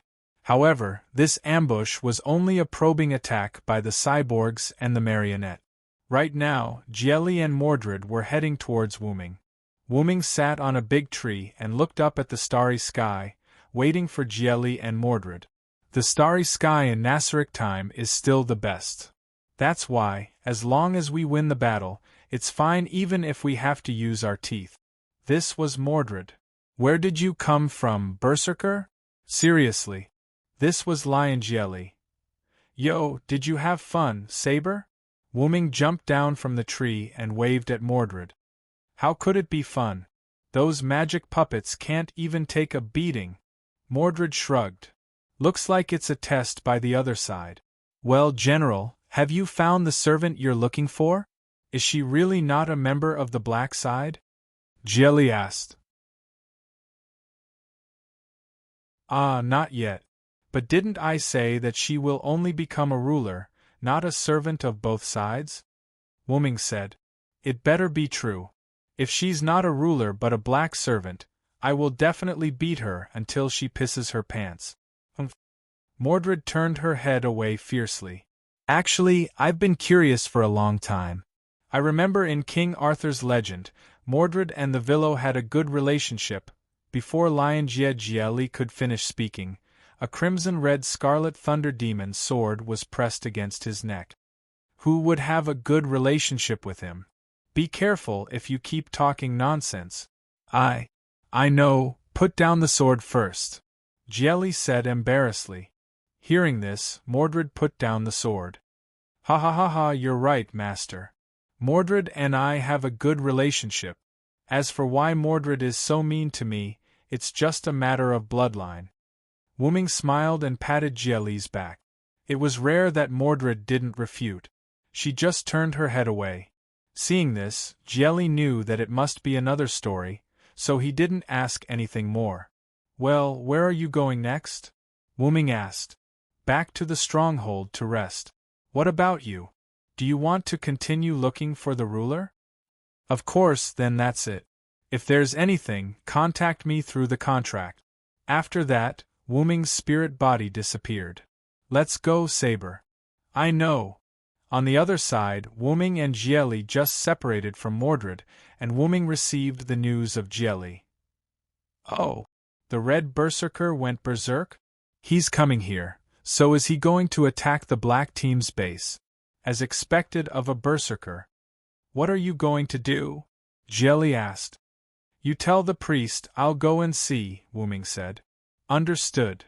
After that, Jelly cut off the connection. Wu Ming, on the other hand, went to the direction that Lion Jie Li said to meet up with the Red Archer and Red Rider, who came to support the Red Berserker. In the forest near the Yugdamarinia's castle, a tall man wearing prisoner-restraining iron armor was constantly moving forward. He let out a terrifying laugh as he spoke. Ha ha ha ha, oppressor! Oppressor! On the tree behind him, there were only two figures, a man and a woman. The woman wore a green-brown dress with black garter socks, long green hair to her waist, beast ears on her head, and a beast tail behind her. The man wore a Greek-style light warrior suit, a red scarf fluttering behind him, green short straight hair fluttering in the wind, and a wisp of bangs fluttering in front of his forehead. It wasn't until the Red Berserker was temporarily intercepted by the enemy's golem that the two began to talk. You think you can only abandon him, Rider? You think it's strange that you can persuade him, Big Sister? My name is Atlanta, don't call me Big Sister, Achilles, the woman who claimed to be Atlanta said. This is just a more intimate name, don't mind it. In this regard, the person called Achilles just smiled. Then, Achilles stopped laughing and said, Since there's a chance, let's see those guys from the black team. Well, but if this guy uses noble phantasm, retreat immediately, Atlanta said. Understood, Achilles said. You are Red Archer and Red Rider. Suddenly, a voice came from behind the two.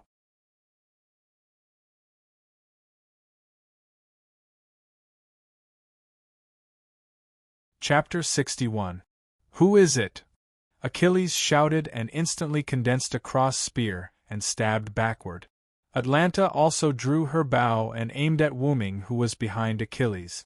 Sorry, I came here without telling you. I hope I didn't scare you. Wu Ming held the spear that Achilles stabbed with one hand and raised the other hand as if he was waving.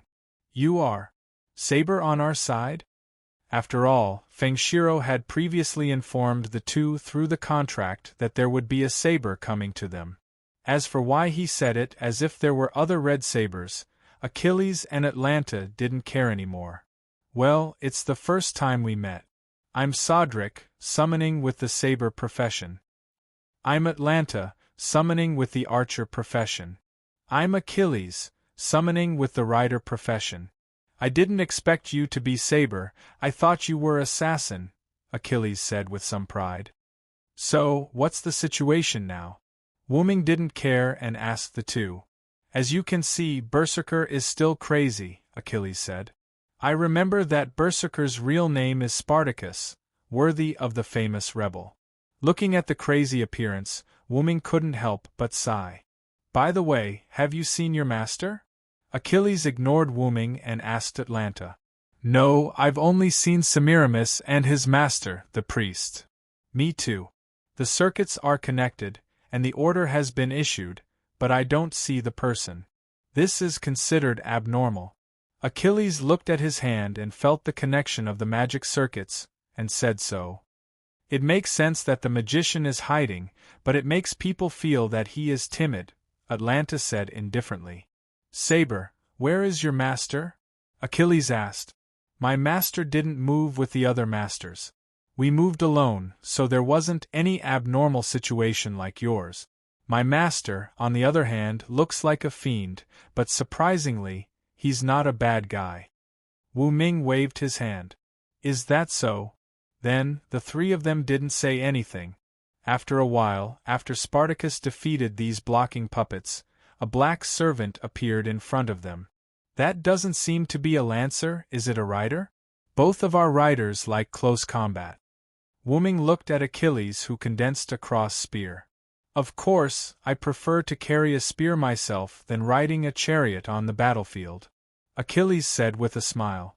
That's a pity, I don't like war. Wu Ming said. Here. Atlanta interrupted the conversation between the two.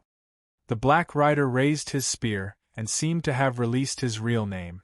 It passed through Spartacus' leg, and Spartacus' leg was forcibly spiritualized. Immediately afterward, the Black Rider's master and servant came over, led by a green-haired middle-aged man riding a horse. "Is that Vlad III?" Wu-Ming said lightly. This was what Wu-Ming learned from the exchange of intelligence between Liu Jie and Yan Fengshiro. "Ah. It should be right," Atlanta said. The Black Rider raised his hand, and a large amount of enchanted soil wrapped around Spartacus, and then several spikes penetrated Spartacus. At this point, the Red Rider's berserker was captured by the Black Rider. It seemed that the other side didn't have the intention to attack together. They only sent 2 servants who hadn't fought before to attack Wu-Ming's position. "One for each of us, Rider." Wu-Ming took out the meteor silver from the ripple, and used magic to manifest the silver armor, and said to Achilles, Well, really, they only sent 2 servants, they really don't put me in their eyes," Achilles sneered. "Then I'll cover you from the rear," Atlanta said. "Well, I'll leave it to you, Archer." "It can't be helped, big sister." With that, Wu-Ming and Achilles walked to the tree in front of them, and looked at the Black Rider's servants. "Is it Saber and Berserker?" Achilles said. One of them was a silver-haired man wearing black and silver armor, and holding a long sword. The other was a pink-haired girl wearing a wedding dress and holding a hammer. Achilles just wanted to say something, but Wu-Ming suddenly rushed forward and rushed to the Black Rider's saber, swordsman. "Hey! You can't be like this, that's the opponent I want," Achilles complained. Wu-Ming didn't know if he heard it or not, but at this moment, he had already started a hand-to-hand battle with the Black Rider's saber, swordsman. Maybe because of Wu-Ming's fierce attack, the Black Rider's saber had been retreating. "What's wrong, Black Rider, is this all you can do?" The Black Rider didn't speak, but he kept waving his sword. "This feeling, is this a special attack?" When Wu-Ming fought with the Black Rider, he felt that the other side had a sense of restraint. Wu-Ming quickly hit the Black Rider's saber, swordsman, back a distance. Then, an arrow penetrated the atmosphere and hit the Black Rider's body, nailing it to the big tree behind him. It was an arrow shot by the Red Rider's archer. Oh, hearing the sound, Wu-Ming looked at Achilles and found that he was injured by the Black Rider. Achilles was a hero in the Trojan War and had many noble phantoms. Because Achilles was burned by the heavenly fire after he was born, soaked in the river Styx, he obtained an immortal body. Therefore, if you want to hurt him, you must have divinity or god-killing weapons. From this point of view, the Black Rider's archer was a follower related to God. The Black Rider's berserker, went to fight against Atlanta. When Wu-Ming looked at the Black Rider's saber again, he raised the big sword in his hand, as if he was going to release his noble phantoms. The big sword began to emit light. "It looks like a special attack against the dragon's noble phantoms." Wu-Ming felt a sense of threat from it, although it was not big. "Is your master in such a hurry to let you release your noble phantoms? Then, come on." Although the other party was attacking the dragon's noble phantoms, Wu-Ming's root dragon was not a simple dragon, so the noble phantoms that attacked the dragon's noble phantoms did not have much effect on Wu-Ming. However, Wu-Ming did not dare to exaggerate. He posed and prepared to release his noble phantoms. Just when Wu-Ming thought that the other party was going to release his noble phantoms, the other party suddenly knelt on the ground like a broken string, and the light of his noble phantoms disappeared. Then, the Black Rider's saber spiritualized and left. Is there an internal conflict? It was obvious that the other party was interrupted by another command spell. There was no doubt that there were internal disagreements. After noticing that Atlanta had also retreated, Wu-Ming knew that this time's test was almost over. Ignoring Achilles, who was declaring war with the Black Rider, Wu-Ming also disappeared in his spiritual form. This was because the detection magic he set up had found the person Wu-Ming was looking for. On the way, Wuming was looking for Jean. On the other side of the forest, the Black Rider who had left early was leading a brown-haired, red-eyed android out of the forest. Jean, on the other hand, came to the place where the Red and Black Riders were fighting and began to investigate. At this moment, a revelation came. Cedric? Jean recalled the person who appeared in the scene just now in surprise. It was obvious that this was her childhood sweetheart, Cedric. Jean put down the puppet fragment in her hand and began to run on the other side of the forest.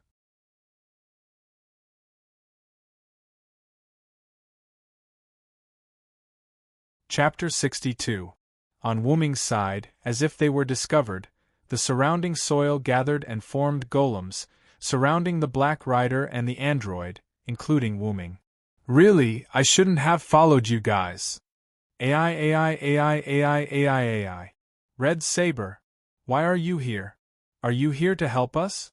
The rider from the black team naturally voiced his doubts. Wuming didn't know what to say. He just waved his sword gently. The dexterous sword energy destroyed the golems surrounding the three people. Wuming turned to look at the Black Rider and the android. He saw the hope of survival in the eyes of the android. Wuming smiled. For this kind of guy who resisted fate, Wuming didn't hate Wuming.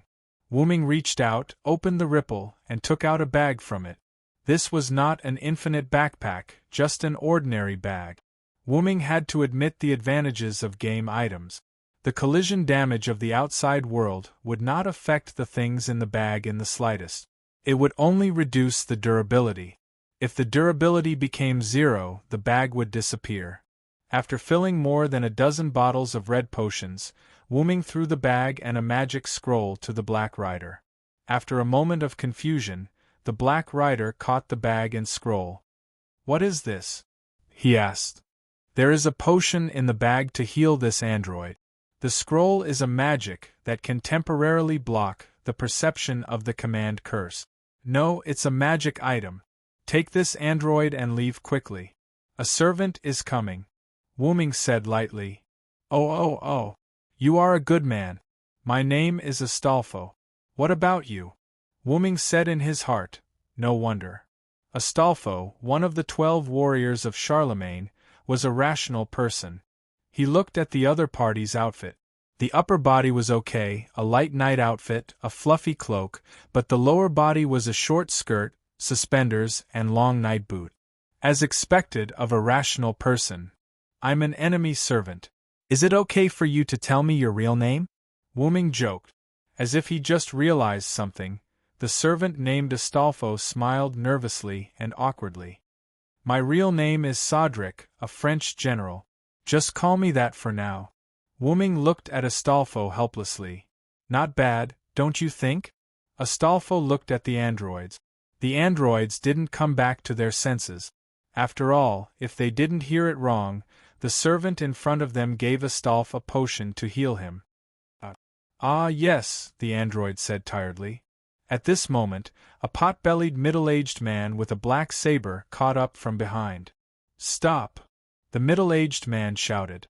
Then, he lowered his head and panted heavily with his hands on his knees. "Damn it, why did you send me to do this kind of task?" Gold didn't realize Wuming's existence. It wasn't until he saw his servant holding a sword and looking ahead vigilantly that he noticed Wuming's existence. Red servant, why are you here?" This Gold seemed to be frightened, and he quickly ordered his servant, "Quick! Quick, Siegfried, take him down." It could be seen that the master's spirit has been greatly stimulated, and he directly exposed his servant's real name. "Is that so, Siegfried? No wonder I have a bad feeling. I'm Cedric, the other saber of the red team. Nice to meet you." The bad feeling that Wuming said was the effect of the dragon's special attack. After all, Wuming had the dragon attribute, coupled with Cedric's skill, Magic Dragon EX. It was inevitable that he would feel uncomfortable facing Siegfried. What? Another saber? But the one from before is also saber. Why do you have 2 sabers? Gold exclaimed. Wuming knew that Gold was talking about Mordred, But he didn't say anything and said to Gold, "Don't worry, after tonight, I won't participate in the battle between the red team and the black team. I'm an extra servant summoned by the red team, so let me fight with you for the time being." "In that case, we'll go first, bye-bye," Astolfo said and began to run to the other side with the cyborgs. "What? No, wait. Wuming waved his sword in front of Gold, which suddenly scared him. "Just stay there obediently. Although I won't attack the masters, I hope that you'll stay there obediently." "Damn it. In that case, there's no need to worry. Ziegfeld, go!" he yelled hysterically. Siegfried flew forward, holding his sword, and slashed at Wuming. Clang! Wuming took out his meteor silver and blocked Siegfried's demon sword. The same silver-white sword, a holy sword and a demon sword, constantly collided with each other like a hurricane. That caused Gold to be sent flying, his head hit a tree and he fainted. Because of the presence of the master, Siegfried didn't fight too much with Wuming, and he paid attention to stay away from the master. Although Wuming wouldn't take the initiative to attack other masters, he didn't care about that. Because Siegfried couldn't go all out, but because Siegfried had the attribute of the dragon's special attack, the two were tied for the time being. With a feint, Wuming and Siegfried moved away and stood facing each other. "You're really like a machine." This sentence made Siegfried's expression waver. The reason why Wuming compared Siegfried to a machine was not because Siegfried didn't know how to think, but because Wuming could see that Siegfried didn't have any desires. Coupled with the story of Siegfried in the Nibelungen route, Wuming said that Siegfried was like a machine. "You're a hero, don't you have anything you want to do? Even if you're a machine, you should have a wish." Wuming held his sword with one hand and put the other hand on his waist. Siegfried didn't speak, because he didn't know what he wanted to do. Just then, Astolfo came back with the android he took away. "Not good.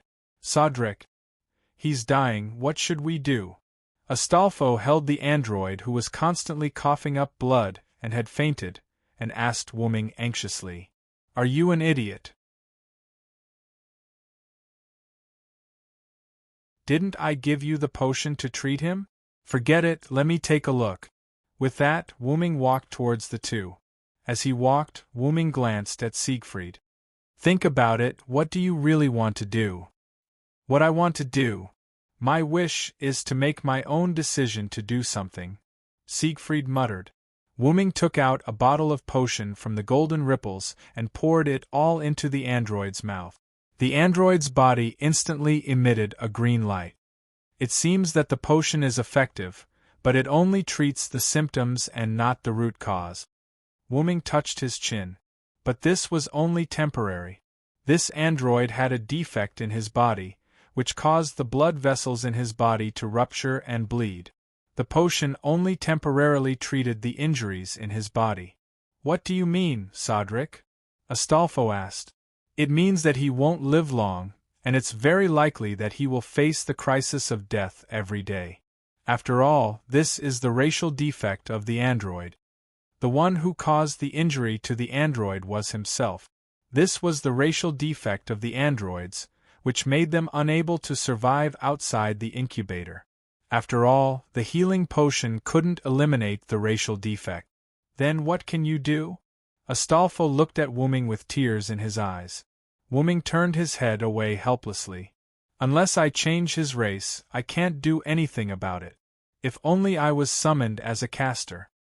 If Wuming was summoned as a caster, he could use the uninscribed book and the staff of Anzi-Wergen. Although Wuming could also use the uninscribed book as a saber, he couldn't use high-level magic because of his rank. It was just like in the game Yggdrasil. There was a sorcerer who used Perfect Warrior to equip the sorcerer's equipment, but as a result, he couldn't use the sorcerer's skills and items. Wuming's items were all game items. In addition to the racial conversion items, there were healing potions in the game for injuries, detoxification items for poisons, and holy items for curses, but many of those items couldn't be used by his current rank. Apart from those items, Wuming didn't have any items to remedy racial defect. After all, racial defects were common in the game, and customer service wouldn't specifically prepare items to overcome racial defects for a certain race. Just like Satya's vampire race, Satya had all the weaknesses of vampires, but those weaknesses were all weakened or protected by item effects, and they couldn't be eliminated completely.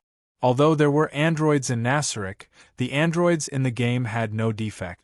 In this regard, Wuming couldn't do anything about it. You can try the power of the Holy Grail or ask its creator. I think if it's the one who made it, there should be a way to prolong its life. At that moment, Joan of Arc, who Wuming was looking for, came here.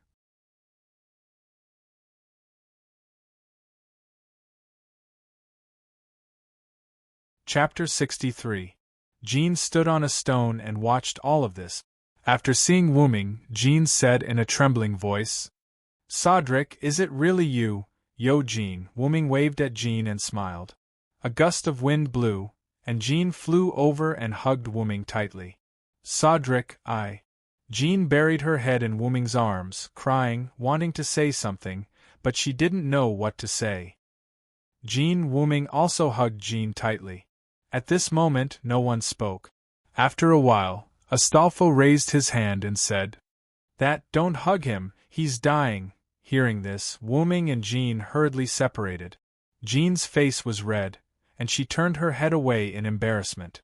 Wuming looked at Astolfo fiercely, but Wuming also knew the severity of the situation and didn't mean to blame Astolfo. "I have a way to save him." At this moment, Siegfried spoke. "You have a way?" As far as Wuming knew, Siegfried didn't have any life-saving items in Song of the Nibelungen, so Wuming asked. "Ah yes, I have a way." With that said, Siegfried put his hand in front of himself. Wuming and others knew what Siegfried was going to do at this moment, and they didn't say anything. Only Jean said, "Please wait a minute." "You can't, Siegfried." With Jean's character and her identity as the supervisor of the Holy Grail War, she won't let Siegfried choose this path. Joan of Arc sincerely cared about the masters and servants of the Holy Grail War. But Siegfried didn't want to listen to Jean. He inserted his hand into his abdomen above his abdomen, avoided the ribs, and took out his heart. "This is my wish to help him with my own will." Siegfried took his heart, placed it on the android's chest, and pushed it into his body. When the heart entered the body, it was like an object entering the water surface, causing ripples. "Please, Cedric." Siegfried disappeared like a hero. Soon, the android with Siegfried's heart woke up. This is..." His red eyes were full of confusion, and he looked at Wuming, Jean, and Astolfo with confused eyes.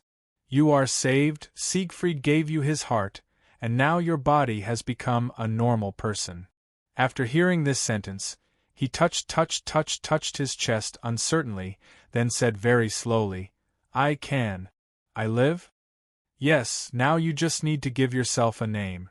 I will take care of the rest for you, Fong Xian," Wuming said sincerely to him. Later, Siegfried left Siegfried's heart. Siegfried and the android with Siegfried left, leaving the unconscious Gfried. Soon, someone found the unconscious Gfried and took him away. Tulifa's Myrenia Citadel. There were many figures gathered in the hall, some were servants, and some were masters. Vlad III, who had met Wuming once, was sitting on the throne, and next to him stood the team leader of Yugdamarinia, Danik Priestone Yugdamarinia. This was a young man who looked like he was in his 20s or 30s, but in fact, he had lived for nearly 100 years.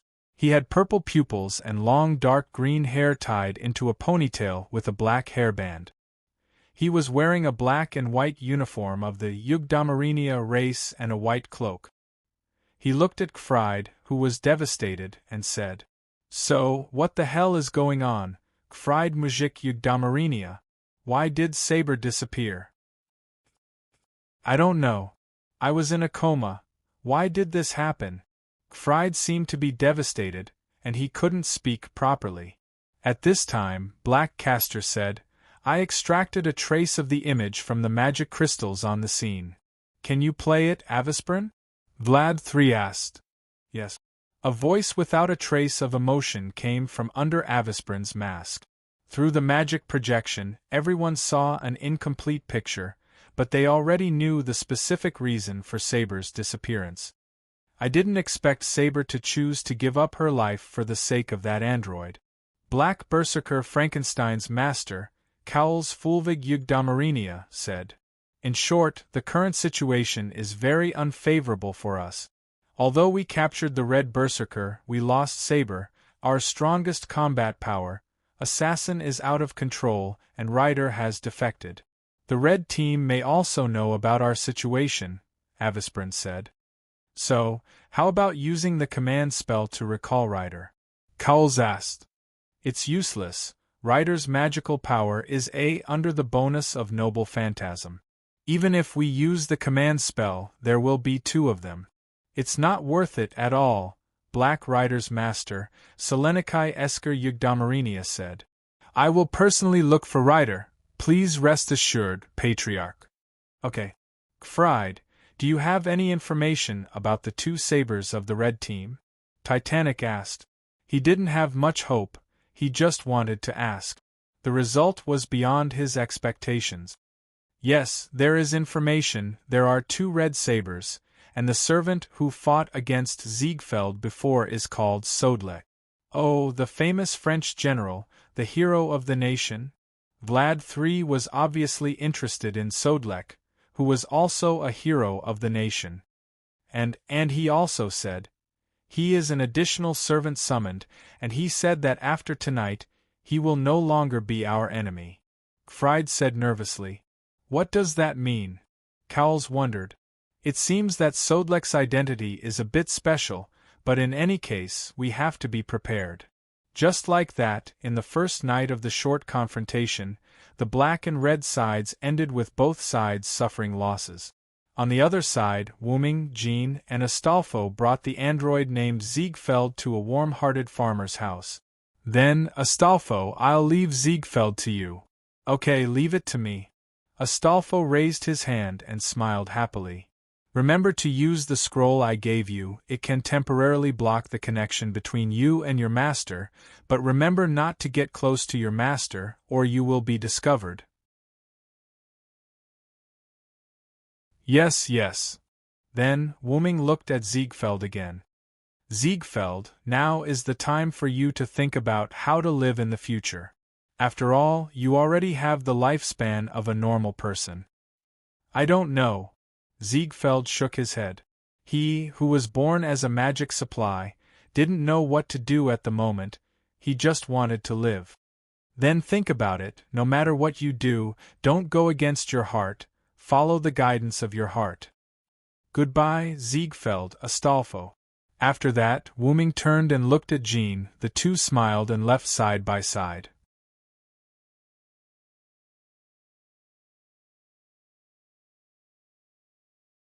Chapter 64. Wuming and Jean walked one after the other on the ground illuminated by the moonlight. Logically speaking, with their intimate relationship, they should be able to talk about everything. However, neither of them spoke at the moment. They just walked quietly and enjoyed a moment of peace. Sodric, what is your wish to participate in the Holy Grail War? After a moment of silence, Jean took the lead to speak. Don't you know me, Jean? I don't have any wish. Wuming turned around and smiled at Jean. I came to the Holy Grail War to find you. Is that so? Jean was a little overwhelmed at the moment. Although she was a perfect saintess in front of others, whenever she was alone with her childhood sweetheart, she would become the village girl she was when she was a child. Looking at the confused Jean, Wuming smiled and touched her face. I still remember what you said before we were burned to death. Jean froze for a moment, then remembered something.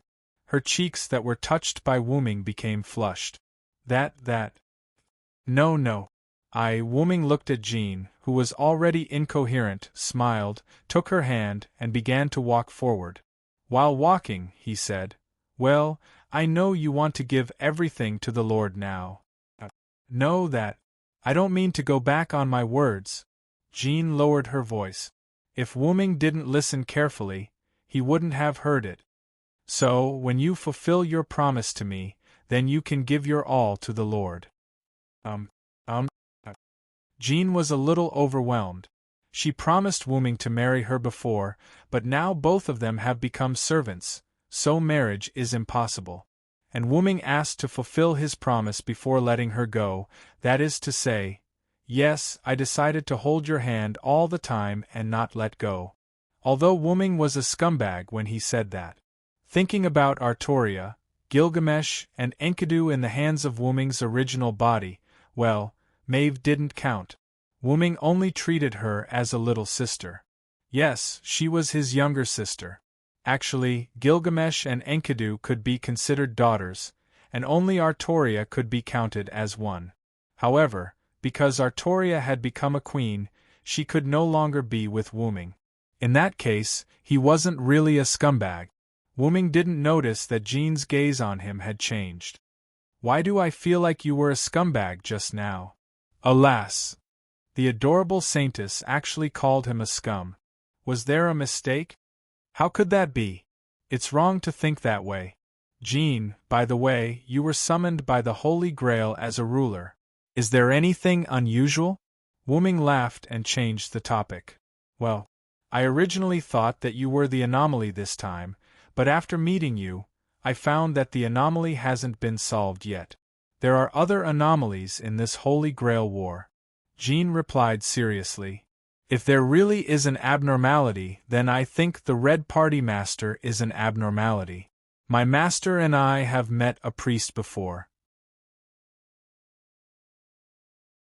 He is the supervisor of this Holy Grail war and the Red Party Master. However, whether it is me, my master, or Mordred, we all feel that there is something wrong with that priest. Is that so, Soderlek? Where is your master now? I want to ask in person.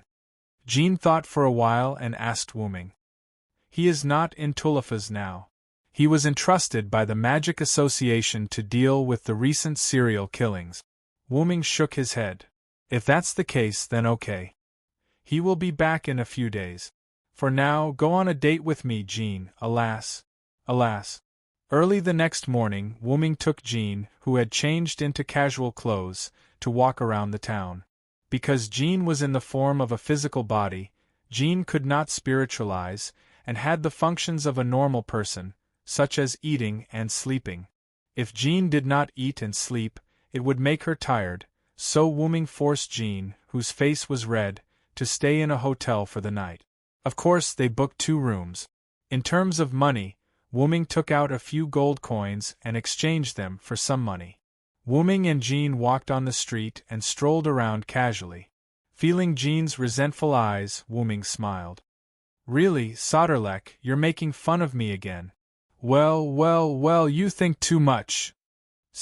Okay, I'll treat you to something to eat. Okay, then I'll forgive you. As expected, Jean is still Jean, she hasn't changed at all. Did you say something? Why would I? Let's go, the taste of this shop is not bad, I've been here with my master before. Then, I'll try the food you recommended, Soderlek. Jean smiled sweetly at Wu-ming, then turned and walked into the shop. Wu-ming froze for a moment, then recovered. He smiled bitterly and shook his head. Really, I was fooled by you, Jean.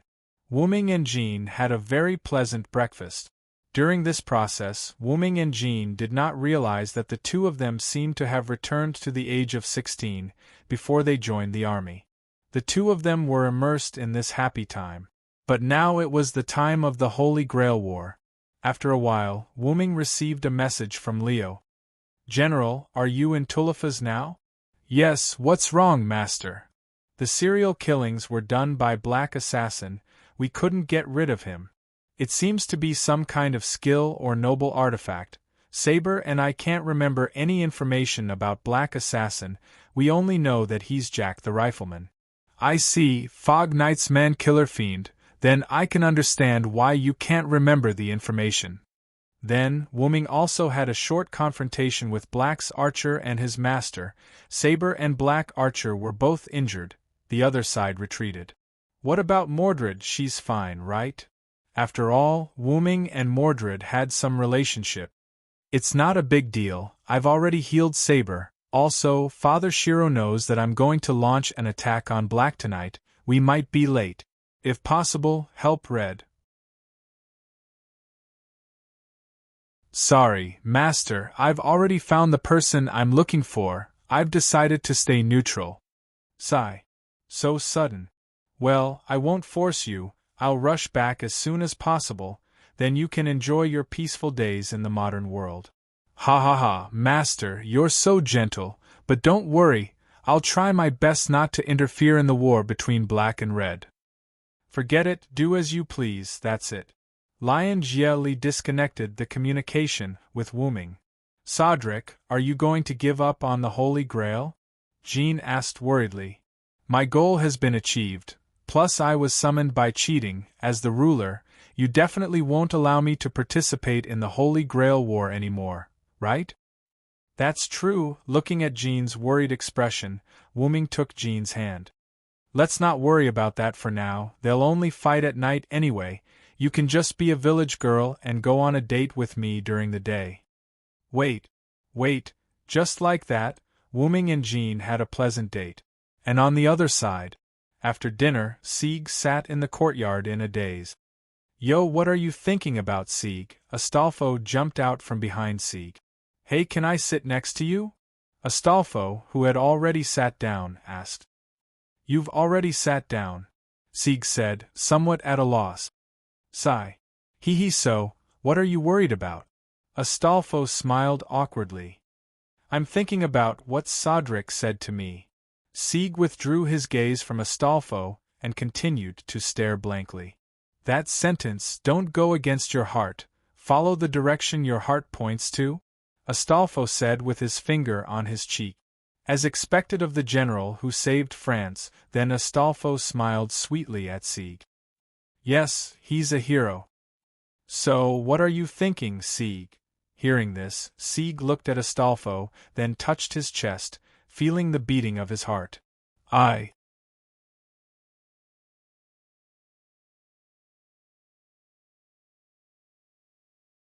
Chapter 65. I want to save my compatriots, those androids, Sieg said seriously. Then let's go. Astolfo smiled and pulled Sieg up. Hey, but you will be discovered by your master. Sieg didn't want Astolfo to return to his master's side, because Astolfo had been complaining about how bad his master was and how perverted he was. It's okay, and I'm still a servant of the black side. Let's go and observe when the red side and the black side start fighting. When the time comes, I'll go and support the black side, and you can go and save your compatriot. What do you think?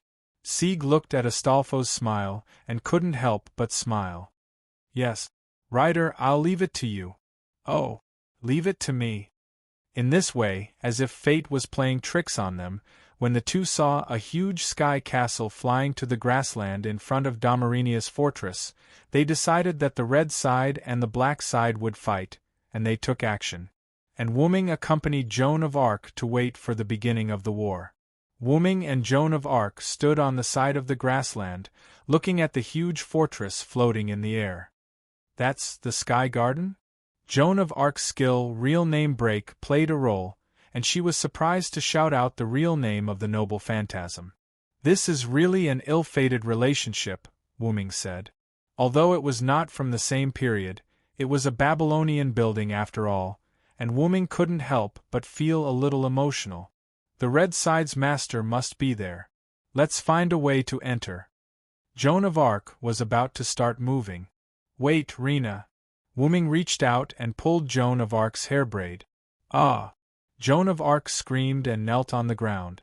I'm sorry, I didn't mean it. Wu Ming looked at Joan of Arc, who was kneeling on the ground with tears in her eyes, and quickly apologized and stretched out his hand to help Joan of Arc up. Really, Wu Ming, you are still so rough, can't you be gentle? Joan of Arc grabbed Wu Ming's hand and stood up. Cough. Do you have a way to get to the space garden? Wu Ming quickly changed the topic. This. Jean blushed and stopped talking. She was too anxious just now. She didn't even think about how to enter the sky garden in the sky. It's still the same as before. Wu-Ming smiled helplessly and took out a wing-shaped pendant from the golden ripples. Here, take this. Wu-Ming reached out and handed it to Joan of Arc. After Jean took it, she checked the pendant's effect with true name detection. It can actually allow people to gain the ability to fly, and all they need to do is chant the incantation. Even ordinary people can use it? Jean couldn't believe it. After all, no matter how convenient this kind of magic item was, it would not be separated from magic power. This item could be used by ordinary people without magic power. How could Jean not be surprised? After all, this was a game. There would definitely be items that didn't cost anything. For example, this pendant that allowed players to fly in the game. That was a high-level item that President Anziwagong got at a high price. It didn't cost any magic power or EXP to use. Well, this is one of the treasures that the Mystic Dragon was guarding after I defeated him. Wu-Ming used his suppression power to create an interface for him. What about you, won't you go with me? Jean asked. Well, because there is only one, I won't go. That was the truth. There was only one pendant. Although Wu-Ming could use high-level item creation to create another one, Wu-Ming still couldn't use that skill because of the restriction of his class. It seems that caster is more suitable for me, Wu-Ming thought. Well, then I'll go by myself. You be careful. Also, don't participate in the battle between the two sides, understand? Jean said to Wu-Ming quite seriously. Yes. My saintess, this one understands, Wu-Ming playfully replied to Joan of Arc. Really, Jean's cheeks blushed, and she didn't care about Wu-Ming anymore. Wearing the pendant, she said the spell, fly, that Wu-Ming told her, and her body floated. Wow, I'm really flying. After a short adaptation, Jean said to Wu-Ming. Then I'll go first. Okay. They didn't talk too much because they trusted each other. After watching Jean fly away, Wu-Ming said rather bored. So, what should I do now? Watch the battle? With that thought in mind, Wu-Ming found a big stone and sat down. Watching the two sides began to march. The soldiers of the red side were the dragon teeth that fell from the sky garden. Except for the head that looked like a broken skull, it was no different from Nazarik's skeleton soldiers.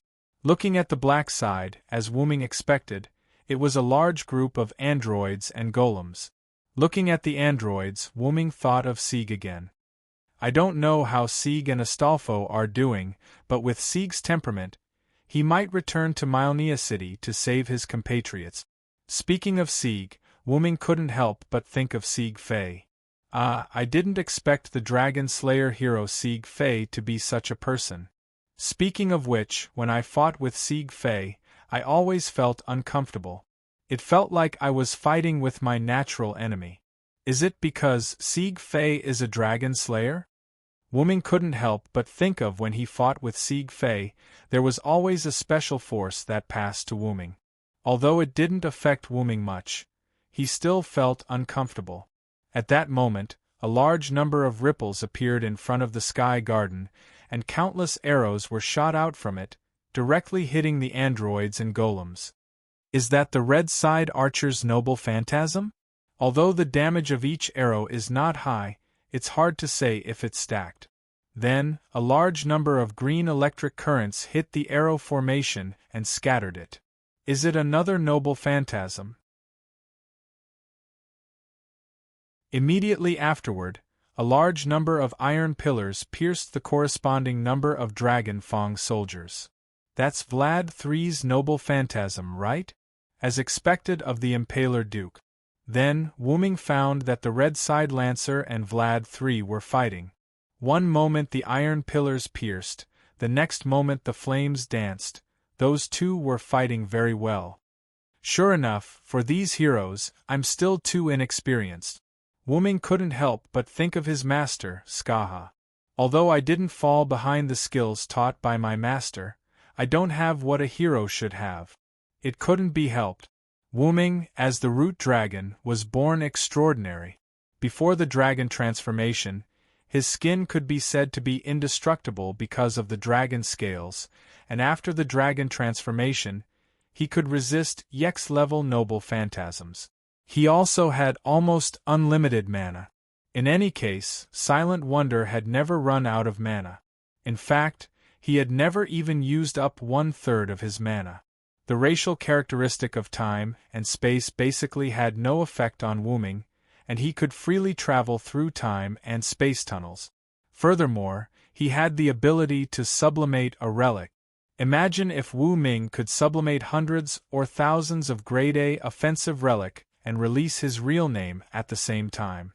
Since he had sufficient mana, the scene would be inhumane. That was the power of Wu-Ming's root dragon when it was still underage. If it was an adult root dragon, it would be unimaginable. At that moment, Wu-Ming saw Astolfo riding an eagle on the battlefield. Seeing that he said something to Vlad III, who had just separated from the Red Lancer, Astolfo flew toward the Sky Garden with a happy look on his face. Could it be? Sieg really came back to save those androids? Wu-Ming couldn't help but think. You're tuning in to the Phoenix Knights YouTube channel. Don't forget to subscribe and join us on this journey to catch the most captivating stories.